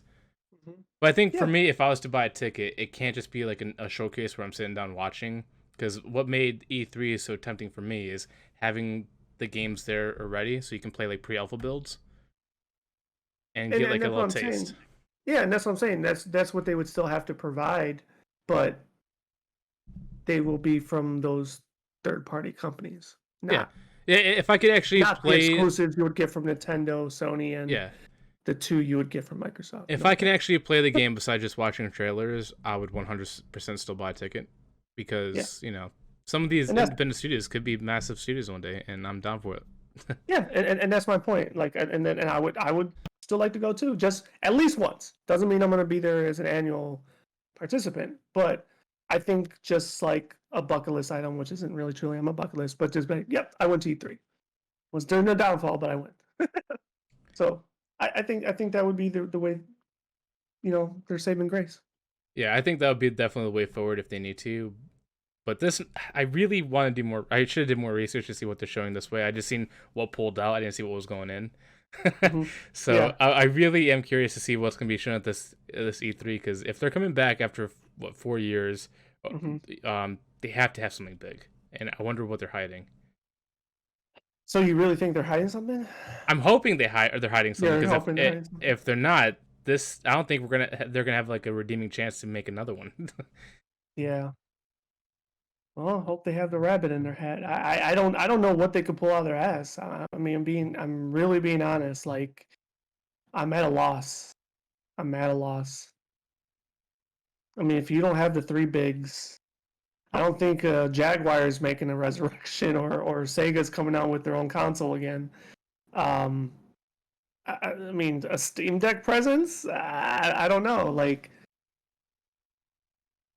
I don't know. Oh, that would be an interesting one to have a Steam there too. Because Steam, well, I don't know if Steam would ever go to them because they're the first ones to be like solo because they knew Hmm. they're just that big. Hmm. But But I mean, to your point, if there is rabbit in their hat, mysterious rabbit in the hat, I mean, yeah, it has to be big. But what? Just use your imagination. What could it be? I don't see another console coming out of nowhere and trying to enter this fray of war. I'm Like looking the at it right now because I'm trying as we're talking, I'm trying to get like more pieces to see if there's anything big. It Mhm. says the ESA is the Entertainment Software Association, so now I know what that is. But it says Repop is the company that they're partnering with to be the production company. So now I'm trying to, Reed Pop. yeah, REEDPOP. Oh, Reed Pop. Interesting. Now I'm trying to see what Hmm. Repop does to see if there's anything good from them. Hmm. But I guess we could leave this question open because it seems like the Yeah. details are still I'm, very vague because all we have is just dates. That's it. yeah. I'm sure this will come up on our pod in between now and June at least one more time, right? Oh, probably. um, Maybe we but might even do like a live coverage of E3 and see if it's really the downfall or if there's a new rise, like the Phoenix. yeah, yeah. Maybe we could do that. Definitely, that'd be cool. Well, I would love to hear what other people think. Do you think there's going to be things they could bring to the show besides what Steve and I just said about bringing indie developers? If they might just go multimedia and don't focus on games, what's your opinion on E3? If they are going to survive, or if this is the final E3 we're ever going to get? The final frontier. So now we get to finally go back to Blizzard, but not just Blizzard, HBO at the same time, but to go to Blizzard because that's still on my mind. I know recently we talked about this before. So Blizzard just recently closed down all Asia servers because of a contract expiration, right? Is that what happened? Uh, correct. And they couldn't negotiate. I mean, I'm sorry, they were negotiating, but they couldn't come to an agreement. So with them, losing a contract with China and all those servers being shut down, which is, that's business, that's what happens. And normally that is fine because that's just how it is. They had to predate when things were going to go down. Um, a lot of Asian players from those servers were trying to buy transfer realms, go to different servers, like uh I forgot what the server is next to them. I think it's like the Pacific servers. I But think. basically, go ahead. Oh no, no, go. You go ahead. I'm sorry. I was gonna Keep say finishing. basically they're trying to transfer servers so they can still play the game, obviously still being a different region. But Blizzard had the smart idea to close the servers permanently. I think almost a week or two before its actual close date, and causing a lot of players not to be able to transfer and losing everything in the process. I believe it was a couple days, and that actually is not what's going to happen. So the reason why they stopped early was because they themselves We're doing a server were, backup, yes. So therefore, they wouldn't lose their characters. but if you can't play your character, you're essentially losing it. Well, yeah. I mean, the line of thought is at some point they will get the contract back, but um, believe me, if this happened to me, I'd be crying like a little bitch. But it does suck. But at the same time, why did you wait till last minute? Like if you knew you had that option, should have got it done sooner. Well, you also gotta remember there's a lot of people that play online video games in China that are not well off money It's wise, not and that's all it's they not have. easily accessibility Yeah. as well. Like also if you I mean, look at too, their loading screen for World of Warcraft, even in Dragonflight, was still the with Legion loading screen. regen, yeah, I saw that. Um, I mean, I get all that, and like I said, I have empathy for them and everything. It sucks, but to say the bad business practice, I mean, I think that's a little too. I would say it's bad business practice because they shut the service down beforehand, but they didn't give anybody notice. They just did it on their own call. Obviously, they did server backing up, which is I great, but mean, they I could do mean, that even after they closed down the Asian servers. They could still backed it up, could they themselves have started doing that sooner? I think 100%, right? or they could do it after Um, because they still own the servers. yeah, I guess that is true. If you think about it that way. So really, they cut people off ahead of time. They couldn't transfer the characters. Also, if I was Blizzard and I had loyal Asians, players, I would have gave them a free time where you can transfer a server, like region server, and go there so they could play, and then until the contract gets renewed if they're really loyal. They did none of that. They just completely Yeah, cut them off, and that's it. yeah, I didn't read everything. I know it's shitty. It's just shitty for, the player base for sure. Um, I don't know what hurdles they may or may not have had in all this. Because I know they were. I think they even kind of went back with their tail tucked in between their legs, trying to get a contract done at one point. Because I think even they probably fucked up. Um, but um, but yeah, going back to the server part, like I guess that's you know that you mentioned it probably could have been brought up, but once again, I don't know. With them being on actually their servers over there, like maybe I don't know. I think like Chinese government owned, and they right when it stopped, they couldn't access them. I don't know. Like I don't know these things. Um, And the only reason I'm blaming Blizzard is obviously contracts expire. I'm not blaming them for that. But the fact that mhm, they completely cut off players days before its initial shutdown without letting anybody know, mhm, that's kind of bad. Especially when mhm, people are like getting ready to transfer their characters, they're trying to write it out, say goodbye to everybody they know, and then move a server. And then the next thing you know, they get cheated 3 days, 4 days because they back up server when they can do it anytime they want. mhm. Yeah, In my I mean, opinion, that's bad. no, it is, and it's those are probably people then they'll never get back. Not only that they won't get back, but that's going to have a snowball effect. And it's not just WoW; it was all their games, right? So I know we're cycloning it on just WoW, but that's Hearthstone, that's um, all of them, and they won't get Diablo 4 now. Yeah. So yeah, it's shitty. It sucks. I don't know what's gonna happen. I know they're trying to get a contract with I think a whole new company, right? Not that NetEase, the one that they had it with. I think is what it's called. I Uh, mean, that's it's we call it bad bussiness practices. oh, did I spell it wrong there too? Yeah, Wow. yeah. But but I mean, this is just the mean part of business. Unfortunately, yeah, a lot of fucking people are affected by it and suffered the worst complications of it.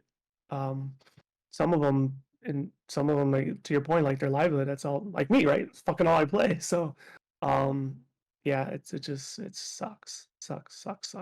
Yeah, like I said, I'm not blaming them for the contract because that's just how business works. Yeah, that's It's business. just the fact that you close things before their initial, close date because you want to do something is a disservice to the players, especially if they're No, trying to it is. secure their spots. So I feel like that Yeah. was one thing on Blizzard that if they ever do somehow manage to, make a new contract or get servers up so they can transfer, they need to give them something because I feel like They that probably will. sucks. I mean, they all have fucking Spectral kitties anyway, so Chinese players tend to get better stuff anyway. So Yeah, well, they also need to get a new loading screen too. that's a good loading screen. Change it back to Mr. Pandaria. But outside of the Blizzard part, believe you also wanted to talk about some other bad business practices, right? So yes, yeah, this one I think. So what the business practice? Even though I spelled it wrong, too bad I can't sharpie it down, Yeah. recorrect The it. bu- the Um, bussiness, bad it's, bussiness it's practices. not Yeah. bussing, man. It's not bussing. But so HBO recently, obviously, we knew that they canceled a lot of projects recently. But not only did they cancel a lot of projects, they completely removed shows from the service because they didn't want to pay the people residuals for the shows. One of them is Mm, Westworld. that's completely taken off HBO because they didn't want to pay him anymore. So Wow. now they're going to Roku and Tubi, I think it's called, because obviously they're trying to auction things off so they can make their money back. So now Westworld's going over there for free, and they're hoping to get their money back through ads from those streaming sites because they're free Interesting. streaming sites. But Hmm. there's like a list of like 17 other shows leaving HBO because they couldn't keep it on their platform, because if they did, they would have to pay those people the residuals for people watching those shows. Interesting. So basically, they're being cheap. Yeah. They're like, yeah, we can't Interesting. afford you anymore. We gotta let you go. I mean, some would argue that's a good business practice. I'm just telling you. Yeah. Um, but yeah, I don't know what to say with that. I mean, they canceled the show for a reason because they don't feel like it's profitable. So, in theory, why would you then pay for it if you never saw it was profitable to begin with, or not to begin with, but after the fact? Like that's why I said some people would think it's a good business practice. Unless you were the one to call for No, extra seasons when the showrunners wanted to call it, and then you cancel them even though you asked them to do more seasons, and then completely dump them overall because you don't want to pay them. That's well, bad. that's a whole nother scenario. But it also goes back to like Netflix coming out and saying like, "Oh, we only cancel shows that aren't profitable or whatever, Yeah, but successful," they're is the not word they dropping them use. from their platform. They're still on their Yeah, platform. that They're is, making money. yeah, that is a little bit They're different. just like, But well, that got me like interested. Like, well, first and foremost, I mean, I don't want to go and say that those are probably bad contracts, but um, I don't know how Netflix are written like with theirs. Like, if they still pay residuals on those shows as well that are exclusive to them. Um, yeah, like I mean, it's really from one perspective, it looks really cheap, and it kind of is cheap, but you understand why they're being cheap because, they screw themselves so many times because they're dumb. well, no, not that. It's just that they're cutting, they're For bad saving management money by because of not, spending. but not paying. I mean, that's what it is. It's just like any company cutting an employee because they don't think they need them anymore, or they pay. They cut the vet and they pay a new fucking fresh out of college person to do the same job for fucking a third of the salary. I mean, shit that happens in the real world. It happens in companies all the time. Yes, but Um, when it comes to HBO, when they actually commission the stuff, they ask you to do this, then they drop you because they decide that, oh, they spread their money too much over all these different projects. Now they yeah, have to that's bad. cancel everything. It's Yeah, just bad that's bad. management. That doesn't come Yeah, it's to bad. being a bad That's bad. employee. I mean, bad management is a little bit different than bad bussiness, but uh, No, well, but I mean, business I know what practice you're is bad saying. management. Like they're Yeah, both yeah, yeah, related. You yeah, yeah. hire these people that don't know what they're doing. That's a bad business. Hmm, hmm. Like, look at DC, for example. We just seen so many cancellations and changes, and now James Gunn doing his stuff and putting more money into these projects, especially keeping Ezra Miller on. Uh, It's just like, how far are they going And to he hurt said that's themselves? his favorite movie of all time. I don't even know if I've even seen that one, if I'm being honest. I don't think I have. Um, What, Flash? yeah, the movie one. It hasn't come out yet. Oh, it hasn't? No. What was he talking about then? About something about the Flash being the best thing ever? Was he just talking about the TV show then? He's probably just hyping up the movie. Oh, Because supposedly maybe people are then. saying the people that did like the pre-screening and all that stuff, they're Hmm. saying it's great, but Oh, I okay, feel like at this point they're just trying to save themselves some money. possibly. Um, yeah, I mean, like I obviously consume enough HBO, Last of Us, Game of Thrones, and before then, I loved Boardwalk Empire. I loved Entourage. Uh, um, True Detective. There's shows I love and I liked, but I don't consume everything on the platform. And Oh, I don't um, either. Past but consuming ones. but I don't know. Like I don't know if it really leaves a bad taste in my mouth. If I'm being honest, maybe that makes me a horrible person. I don't fucking care. Well, But obviously my it opinion. doesn't affect you because it's not your money, but as No, I know. a They're still taking my money, $15 a month. but I meant the fact that you're willing to drop your own people when you commission them for certain things, and then you're like, nah, we screwed up. Let's not do that anymore, and then completely drop them from your platform, even though they were tied to you. Would you continue paying somebody that's you're not going to want the work anymore, but you're just going to pay them because you're going to just pay them? Would you do that? I think you would just finish out your original contract and move on. If let's say if the contract was over, like for example, Westworld, they want to end of season 3. Were asked for 2 more seasons. They should have finished those 2 seasons and then drop them. That's it.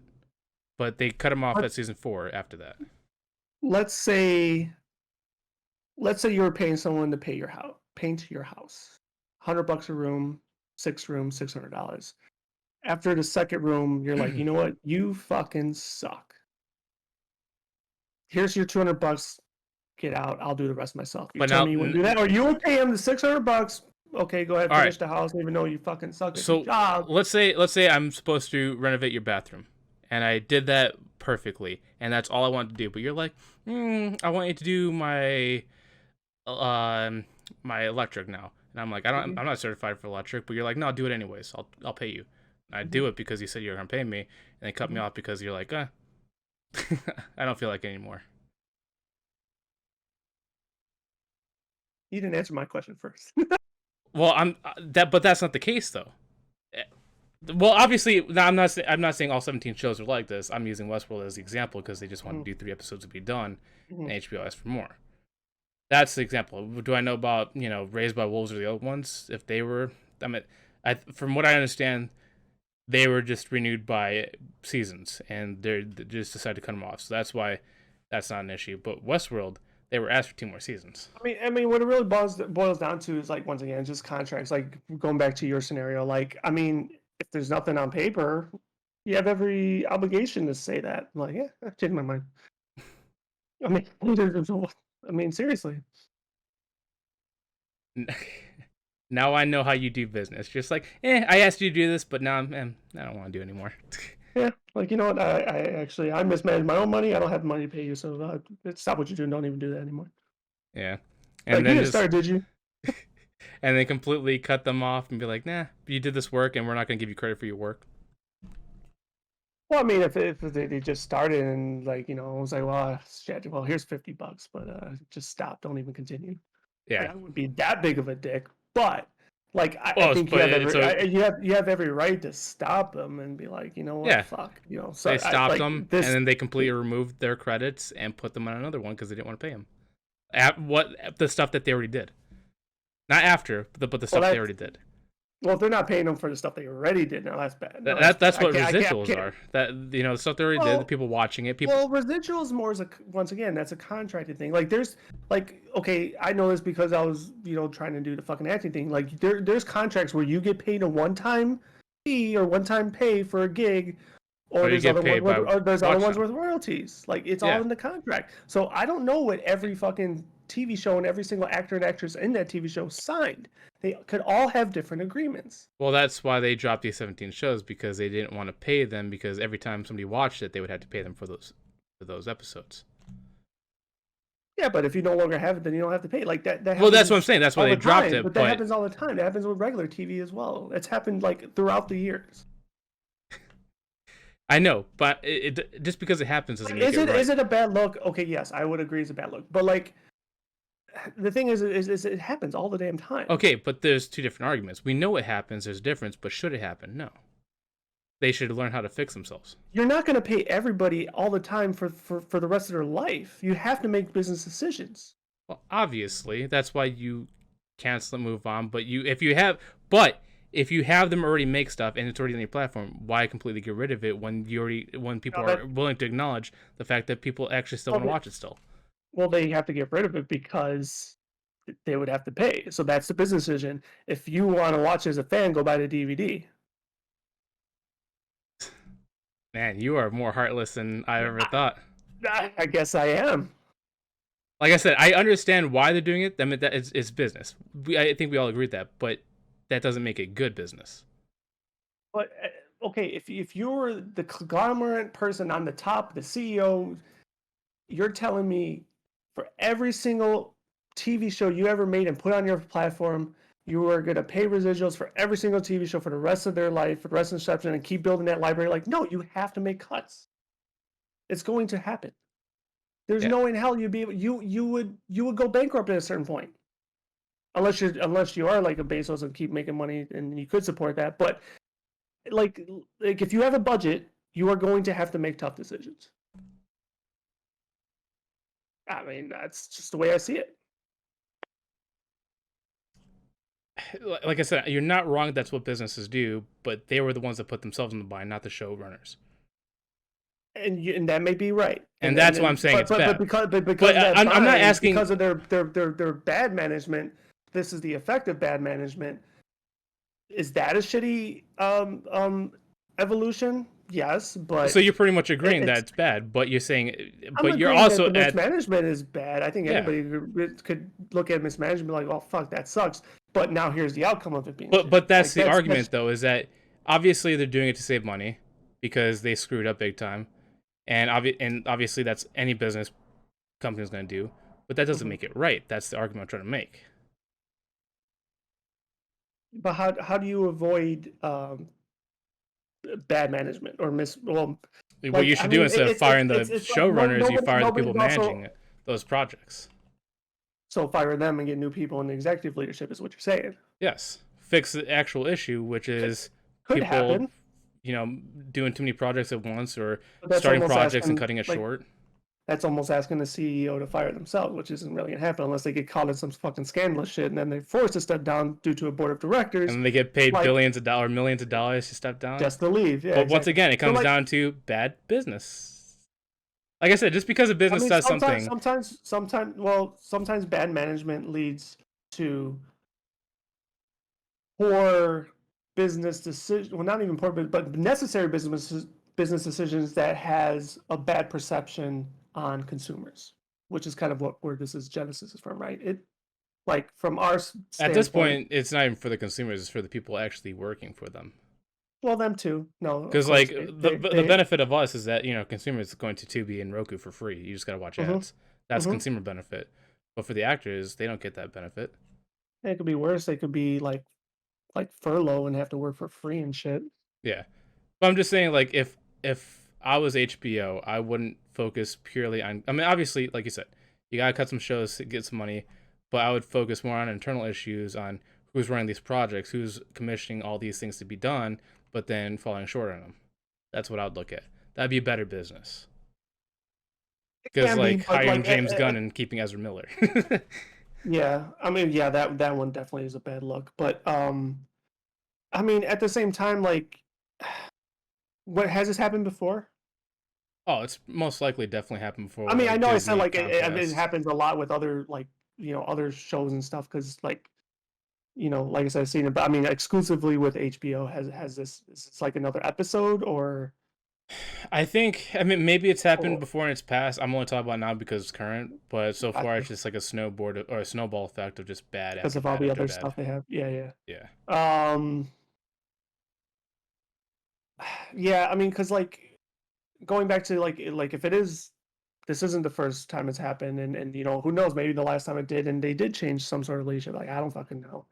Nor am I going to look if I'm being honest. But actually, no, I'm wrong. I forgot that Warner Brothers is owned by Time Warner, which is AT&T, and they've had internal issues with other companies before, and then that's why AT&T had that huge falling out, and then they came back because they fixed their prices and the tower, they started renting them out. So if you're looking at overall parent company stuff, they've had multiple issues, but I think this is the first time their media companies had these issues. Gotcha. And then too, sometimes these companies might not want to do those decisions, but the parent company says, no, you fucking have to do decisions. That could be. I mean, I'm not saying that's happened in this episode or this predicament. It could be, but it almost seems weird that they would make these small micro decisions for just HBO's projects. Not really. I mean, it happens. Like firing some of the bigger actors that people love to keep on people that are not loved. Yeah. I mean, like the James Gunn being the director. Going back to our conversations with like WWE, like about a couple podcasts ago, where Fox and USA Network fight over which wrestler is on their station. Like, it does happen. I don't feel like they're 100% comparable, but I mean, it's close enough, I guess. So maybe I mean, they Yeah, I probably mean do it to some sort. Like I know it's James definitely an Gunn apples to being oranges comparison, but like still I know significant. like probably hiring James Gunn is probably falls under that line. Like, oh, we need this guy now. We need another like Hmm. Kevin Feige on our side. Hmm. That's probably why they hired him. But I bet you some of those other underlying people, they probably weren't those parent companies deciding, or at least I'm No, banking that most likely they aren't. no, I think in that actual scenario, probably not. But I'm sure there's other decisions that are made, especially like if you have the big parent company that's running all these, and one is really fucking faltering. I mean, if they really care about it, they might cut losses here and here to apply more money here, or they're just like, oh, fuck you, we're just now going to cut you out, put more money here. I mean, they do that shit all the time. So I guess to rewind this, Uh even huh. though it seems like we agree, but also talk about things differently, Hmm. how would we correct these issues for, I guess, businesses in general? Because like obviously, people screw up all the time. Yeah. How would you like to see it different? Because I already know how I'd like to see it different. I would wish those shows would be kept on the platform. If they cancel if they cancel season, that's fine. I understand that part, but I feel like removing things just because you manage it so horribly should not be a solution. They should bring the back to HBO, and I also think that the reason why they're canceling some of these shows or removing some of these shows from their service is because they're also coming springtime. They're taking their other streaming service, Discovery Plus, and they're merging it with HBO. So I wonder if it's also a data thing. But at that point, if you're merging all these like 90 channels, why are you getting rid of some of these smaller shows? I in that regard, I don't know if I have an answer for you. Um, Because I think I, Discovery Plus has either 70 or 90 networks. Like you got like the big ones like the Travel Channel, Animal. I would have to look at HNN or something like that. They have like all these big ones, and then under that's like sub channels, and I'm mhm. like, that's thousands of stuff. It's like they're willing to add that to HBO. That some of those shows don't make a lot of money, but yet they're willing to remove this. So I'm trying to think. I'm trying to go into your mindset. Like, what would be the real benefit there if they're not taking out those shows too? Well, how do you know they're incorporating 100% of all those TV shows libraries? Do you know that as fact? Well, according to what they said, everything that's on Discovery Plus, which is a lot of stuff, is going to HBO Max as a merge. So I'm assuming those 100% of their shows, library. 100% of their their library. current library, yes. I don't know. And once again, maybe they're not paying residuals on every single one of those TV shows, so therefore it doesn't matter. So all it is just memory space on their fucking servers. True. Once again, it goes back to contracts. That would I suck to mean, have to look through all those channels and see what's made there. And yeah, but they have people that do it. I know. They have people that do it. It's Like just like like this is once again probably a horrible comparison, but I'm gonna fucking throw it out there anyways. Like there's a baseball player, don't know if you ever heard of him. I think his name is it Bobby Bonilla. Anyways, he has literally his own day because every year on the same day he gets paid $1 million because that was his contract. He doesn't play in the league anymore. He's been retired for fucking long ass time. But his contract, when he was an actual active ball player, says you are going to pay me $1 million for the rest of my life, and they signed it. So every year he gets paid $1 million. Contracts, man, contracts. yeah. But just because a contract doesn't make it right. I think that's the argument I'm trying to pose. I mean, if the contract, if okay, if if they're going against, how can I put it? If they're not honoring the contract correctly, then all those actors and actresses have every right in the world to then sue for said residuals. But if that's not happening, then everything that they are doing, as bad in the public eye it may look, is 100% legal, and they have every right to do it. Truth, cold truth. Oh yeah, So no, it's 100% the truth. I guess this is the moral question, not it is a moral question, and I applaud you and your moral compass, and tend to think I have a decent or good moral compass, but I also understand some of these evils Oh, in the I world. understand too, but just because you understand doesn't mean you should be like, oh, I'm just gonna lay back and take it, you know. But I guess that's the Now, if difference if between I was people. them, depending, like I said, depending on the circumstance, I may not lay down and take it, right? Like if I did have a fight in a race, but or a horse in a race, whatever. But like since I'm virtually unaffected by it, it's like it sucks. Yes, okay, they're not getting their extra 10 cents per eyeball that's on it for every month or whatever the fuck the contract says. They're all millionaires anyway. Oh yeah, this is true. So why am I fucking giving shit about that? Well, obviously, if you think that I'm like, oh, it sucks that they're not getting millions of dollars, no.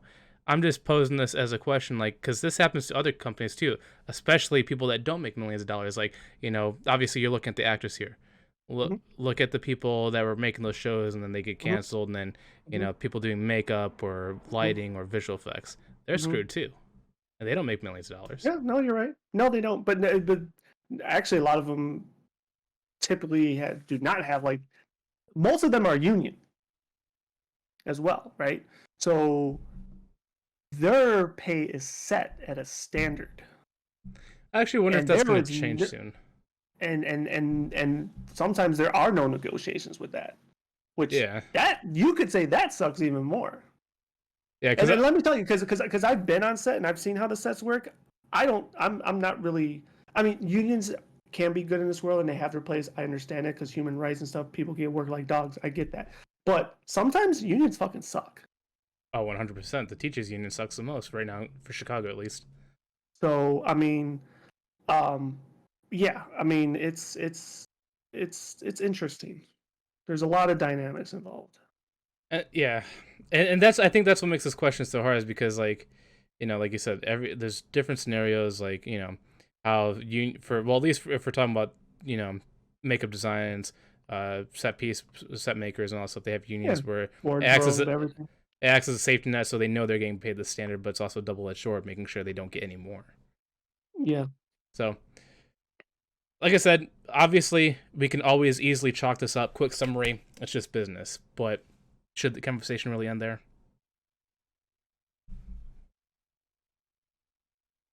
I mean, I don't think the conversation ever does ever end there, but um, I don't know, man. I we could probably fight and argue about this for another couple hours, and we might run in circles at times. But Yeah, and that's what I'm trying. I Like, I'm willing to move on like because I feel like we are running in circles. But like, I posed my solution how they could fix it. Just obviously, you don't have to renew the seasons. Just keep the shows on there because people are still watching it. Pay them what they were gonna get, I'm, and look at the internal management. See who's screwing up with adding too many projects, and then fix that budget. That's my solution for business. But obviously, we have different opinions. You say no, they're doing the right thing by just doing what makes more sense for the budget line. And I think is that where you want to end it? I don't know if "right" was the right word to use, No, you're but saying it's like right I for their said, budget. but yeah, I understand why it's done. Now, is it because of the result of poor management? If the answer is yes, then obviously that sucks and that's shitty. But those are the results of poor management. But as far as your resolution, yeah, I mean that would be a potential resolution. Doesn't necessarily mean that's going to work, but Oh, it's it's a definitely not the it's ultimate fix. It's a temporary no, fix. exactly. But well, or it may not be temporary. It could be an actual fix. But what I'm getting at is like, you know, it's another option, right? But um, you got to find a way to manage a budget sometimes, and unfortunately, that means cutting costs sometimes. I mean, and once again, not apples comparison, but you just look at like run of the mill pop and mom shops and local restaurants, and like with COVID, a lot of them had to fire people because they're not getting the business they need, so they had to cut staffs in half. Some of them just cut their whole business. But do you like to see that? No, but it's a necessary evil. It's not apples comparison. I get that. I mean, I could now still play devil's advocate and argue your point. It's like, well, that's poor management on their end. They should have been prepared for a pandemic. No, stop. Like, like Well, just I wouldn't this. have made that argument Oh no, not because the just saying, but pandemic is not some their people fault. may, some Yeah, people but may. Like, oh, you should well, have those prepared people for are this. dumb because you can't judge what the government forces on you. You can Hmm. only enforce what they enforce on themselves, which is prices of product or how much product they Hmm. order. Hmm. That's what I'd say bad management is. If I blame them for regulations that the government did, no, I would never do that. But Yeah. that's not what we're comparing with HBO. No, no, like I said, it was a bad episode. But like I said, like just staying on the necessary evil aspect. Like, I mean, not that it shit happens, but um, this do I like to see people lose their jobs and not make the money or whatever? No, but like it happens. Like part of the world. Yep, just take it as is, bad as bad. Don't do anything about it. But this one's gonna make an interesting conversation because now I'm pretty sure this is where you're gonna lie. So I'm not gonna lie. why isn't this popping up? For some reason that's not going up. But the next topic is battle passes um is a bad deal for gaming. And I know we've talked about microtransactions before. Hmm. The reason why I'm against battle passes is Hmm. because usually there's a set price that is Hmm. like $24, $15, whatever. But you don't get that content right away. You still have to play for that content, which is different than having like an expansion where it's actually introducing something than just cosmetic. You're basically playing to earn cosmetics that you already bought already. And if you don't complete those battle passes within that certain time slot you have, you're Hmm. losing out on that money that you already paid. So, thankfully, I guess in some capacity, I haven't played many games that um utilize this system. Um, the only ones that I think I played that utilize this and was what the fuck is the name of the game? The Pokemon one? Pokemon Unite. Yes, Unite. Unite utilizes it, and then when I was playing, and I say was because it's no longer on a server, is the Final Fantasy VII First Soldier. They both utilize it, and to your point, but also not fully, there was a there was a battle pass option, and when you purchased it, you would get a percentage of that season stuff unlocked and immediately unlocked, but then there was that portion where you had still had to earn. So, but the way you just said it was you pay to unlock it, but you don't earn anything. And I think they did like a partial. It's like, okay, well, like you start at level 1, but with this payment you get to level 50, something like that. And then there's like 250 levels. It's like, fuck. Like, oh, you really helped me out there. Um, do I like it? No, I don't. I dismay it. It creates FOMO. Um, and I don't like it at all. And the reason why I pose this question is because I'm not 100% against battle passes. I think they could work if you actually paid to get it right then and there. Because if you're paying for it, you bought your product. But if you pay for it and then you still have to basically play to earn it, that's like, why am I spending money to pay for something I have to spend like hundreds of Yeah, no, hours to get? that's dumb. Which games work like that? Call of Duty. Oh, well, Call of Duty is the worst example. Fortnite's one of them. Destiny Mm. has it, but they're on the better end. Uh, So, if I may, sorry to interrupt. So, if you don't pay, then you have absolutely no way of unlocking any of that content at all. so I can only speak for the games I know of, like Fortnite, Okay. Call of Duty, Destiny. They have free items, but those free items are very crappy, and you only Hmm. get like maybe out of all 100 tiers, you may get like 7 or 8 items for free, Gotcha. and they're Yeah. always like the bare minimum. Like, why? What? Hmm. But Hmm. if you pay for it, like usually it's like the standard's like $20. Hmm. You pay for that. There's 100 passes. Each tier you get an item. Sometimes they're cool. Sometimes they're just very basic, like a calling card or whatever, just a little post-it note. Hmm. Um, but you still have to play those. Play that time to get it. Like usually for like Call of Duty, it's like 45 minutes per tier. You have to pay, Hmm. or you have to play 45 minutes just to unlock one tier. Hmm. Fortnite, I think you got challenges you gotta do, so you're basically forced to play, and I think you also get game time as well. Destiny, Hmm. luckily, it's universal, so not only do you play, but any XP you earn from like other stuff just increases your time, so it's not like a set thing. It's just whatever your progress is. So that's why I like it better because usually it's pretty quick. Mhm. But you still, regardless, you pay $20 and you have to still play for it. Which Mhm. usually, like in the old days, if there's like a microtransactions, you'd pay $5, you get it instantly. Yeah, And correct. I'm just like, Which we call that in old days DLC. yeah. But it's just Um, weird how we go from getting like, paying $2 to $5 to get unlock cosmetic to paying $20 and you still have to play to unlock that cosmetic. yeah, I mean, I'm not a fan of it. I mean, just plain and simple. It's a shitty system, and but unfortunately, it's I guess Business. working. Yeah, and it's business, but it's definitely one I don't buy into or haven't. Um, and more importantly, like I don't know how the games you describe work, but if um if you don't complete it, like you're playing for free, right? So you're And getting the if the rewards time for runs free. out, you cannot unlock those again. They're permanently gone. No, no, I understand that part, but what I wanted to say was whatever point you got to, and you know you still have whatever it's 50 things to unlock or play levels, whatever.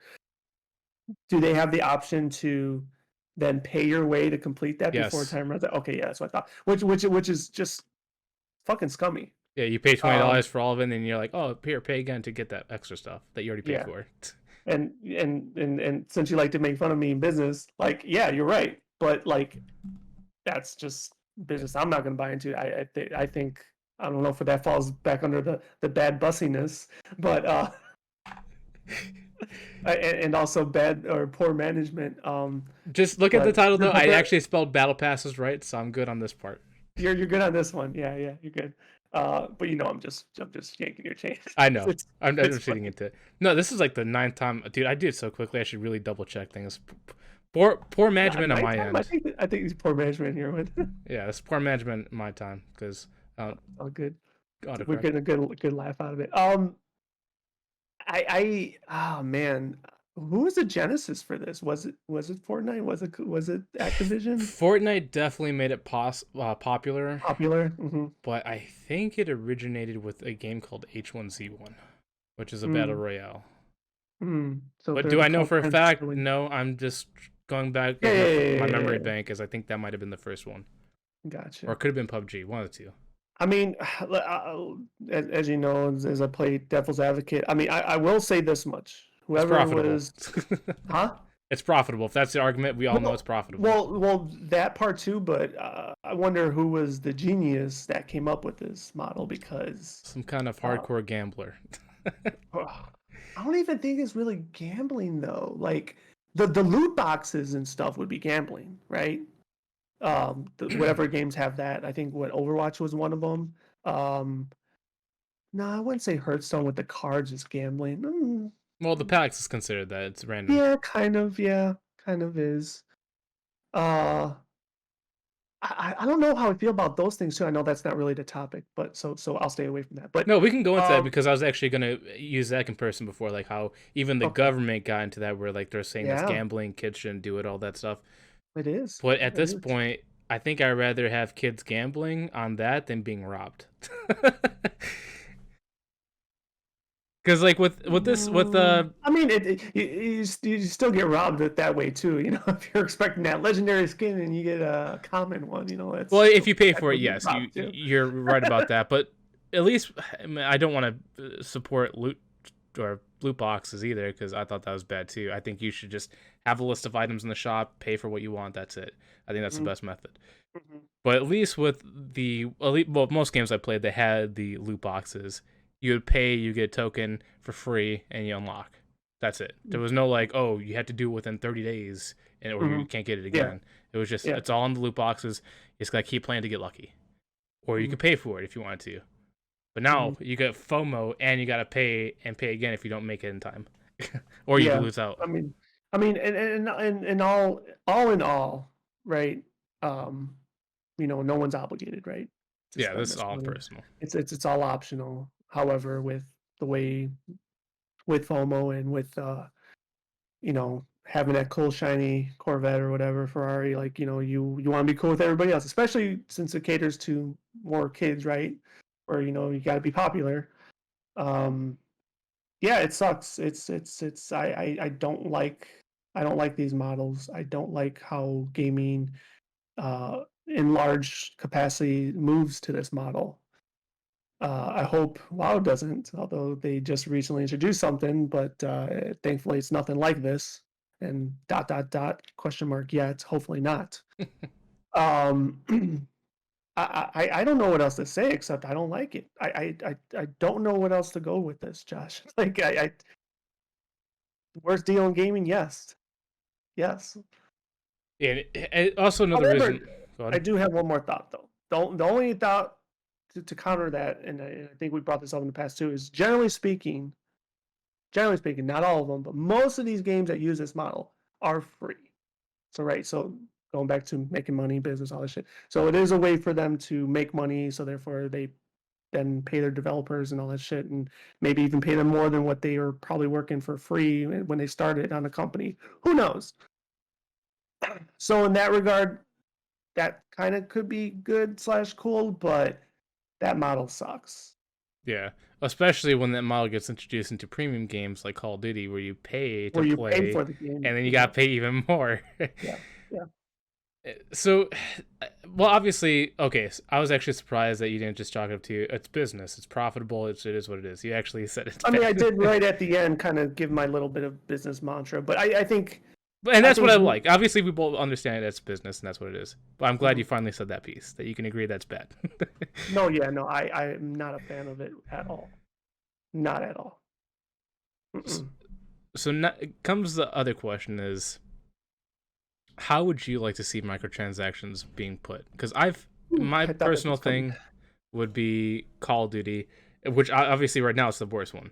But back in World War II, they had a sweet spot where you either paid for, like they had a list that you paid for what you want. There's a list, you'd be like $5, whatever. But they also had loot boxes that I mean you could pay for, but mostly it was free. And you just open up the supply box to get what you want. If you get unlucky, then you can go to the store and just buy that piece you're missing. I kind of like that option because business makes money, consumers still get stuff for free, but they also get what they want without having to worry about that time. Um, I don't know. I don't know. Like, I guess it doesn't use a battle. Well, I guess it kind of is a. No, not it's not a battle pass model. Like, dare I say, the way I like how it works is, and maybe this might sound a little biased because I did buy everything from this particular game, but like, some DLCs that still exist and the way they work, I kind of am for it. Like, for example, the one I was going to use is like Super Smash Bros. You had a base game, you paid for it, and they had what, like 5 waves of additional characters, and then each wave, either you bought the whole season pass and you got them all, or you individually paid, or even to even a greater detailed point, you didn't even have to pay for all of the characters. Like maybe you just liked the me uniforms that they released and you just wanted to buy those. I don't know. Don't think there's many of those people, but I think I'm a fan of that, and I don't want to make this a super long answer, but the reason why is like also considering they're not lying to us up front, right? Like, and I don't know how we really could prove that. It's like, well, uh, you hear some stories where like, oh, those particular characters were already in the game files, so they were just locked by an encryption. I don't like that. That's fucking bullshit. If you had it ready at the release of the game, it should have been with the release of the game. Now you're taking advantage of us. I don't know if Smash worked that way. I'm gonna go on a limb and say no. Maybe the first wave it did, but the later waves didn't. And I'm fine with paying that extra money to add on to that game as it continues because then we don't have to wait for a new version, right? We're continually adding on to that version, and I'm a fan of that. Um, so if I may subscribe to a particular way to get DLC, because Battle Pass is in some sense a DLC, right?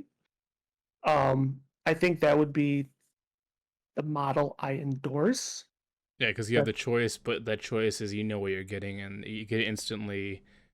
well, those are the other good layers too. But I think my selling point with that is like, in because growing up with gaming, you got a base game. There was no internet. There's no add-ons. There's no things like nothing. You got a base game. That was it.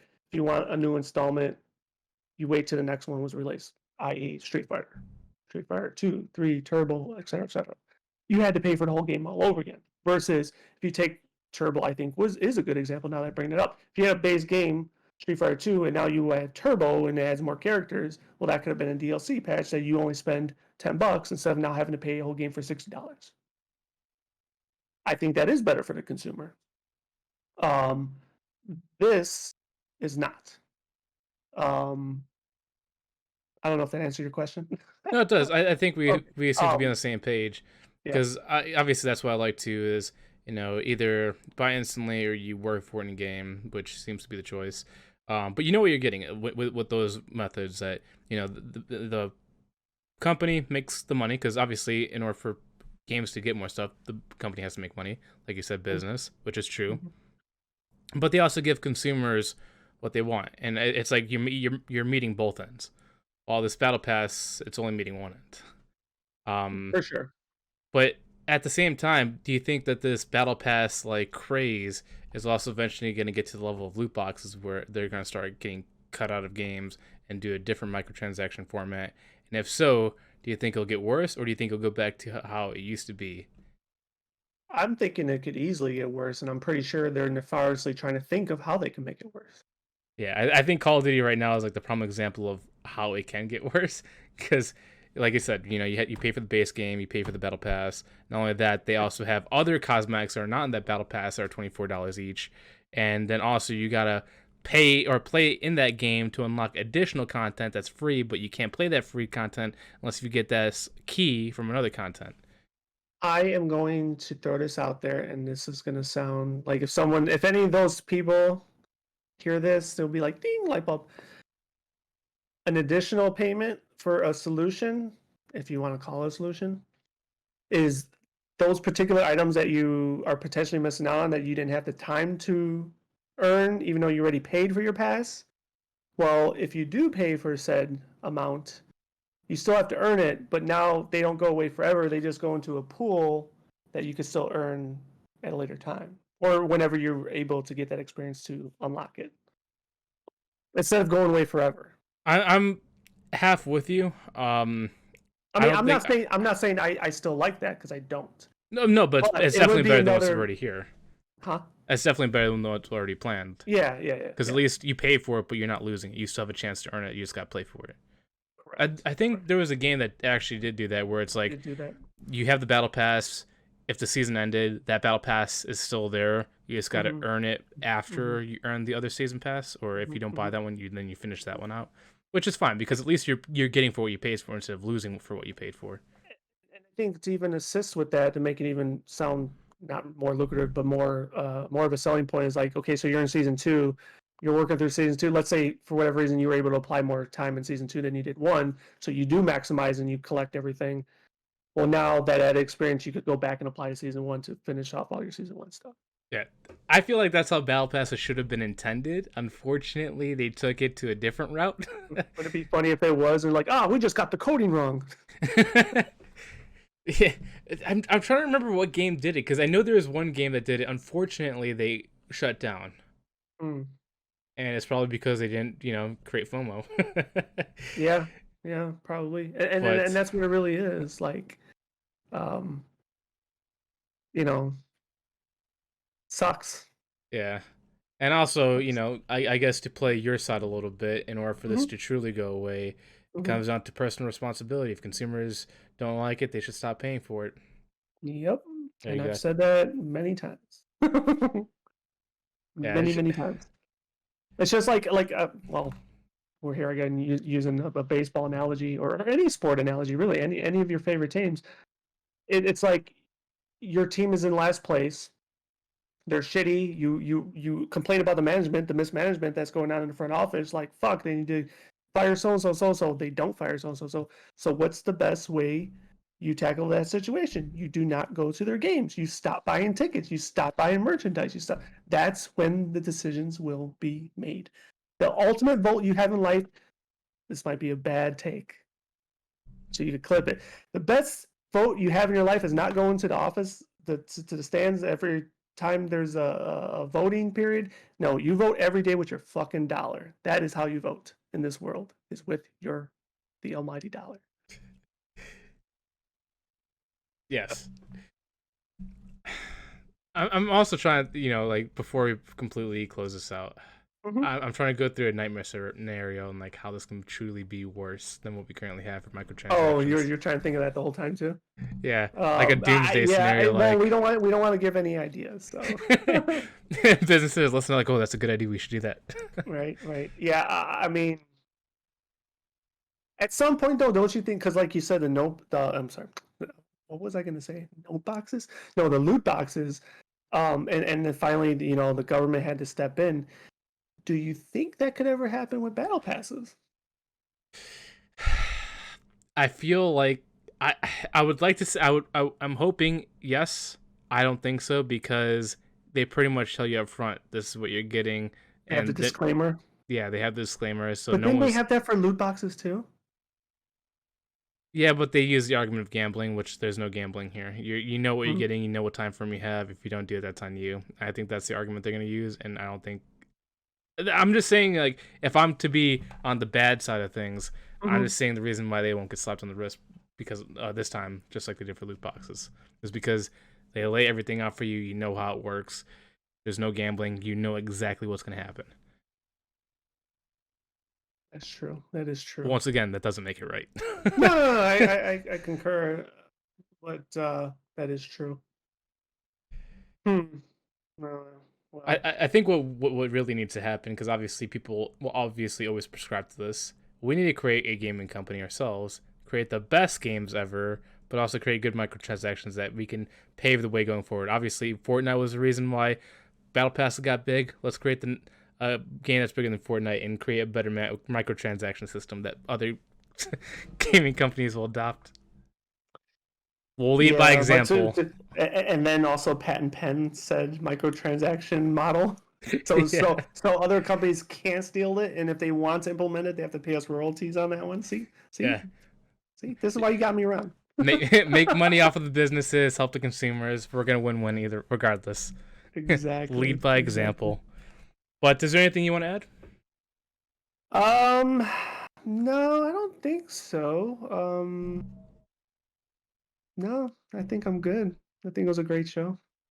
Yeah, yeah. I'm just man. I really can't wait for next episode or next week's Sunday. podcast for Oh, next week's podcast. so we could talk Oh, about episode oh, 4. so we could talk about episode 4? Yeah, because Yeah. I'm looking forward to it, and I hope you. I mean, even if they Oh, I'm always deviate, I think this next episode is going to be a big one. So. Cool. But I guess for everyone watching, thank you so much. We'd love to hear your opinions on everything we just talked about. If you agree with what Steve said, or if you agree with what I said, or if you disagree with both of us, we would love to hear every opinion. And Jordan. thank you for watching and listening. All Peace. right, everybody, have a good one. Till next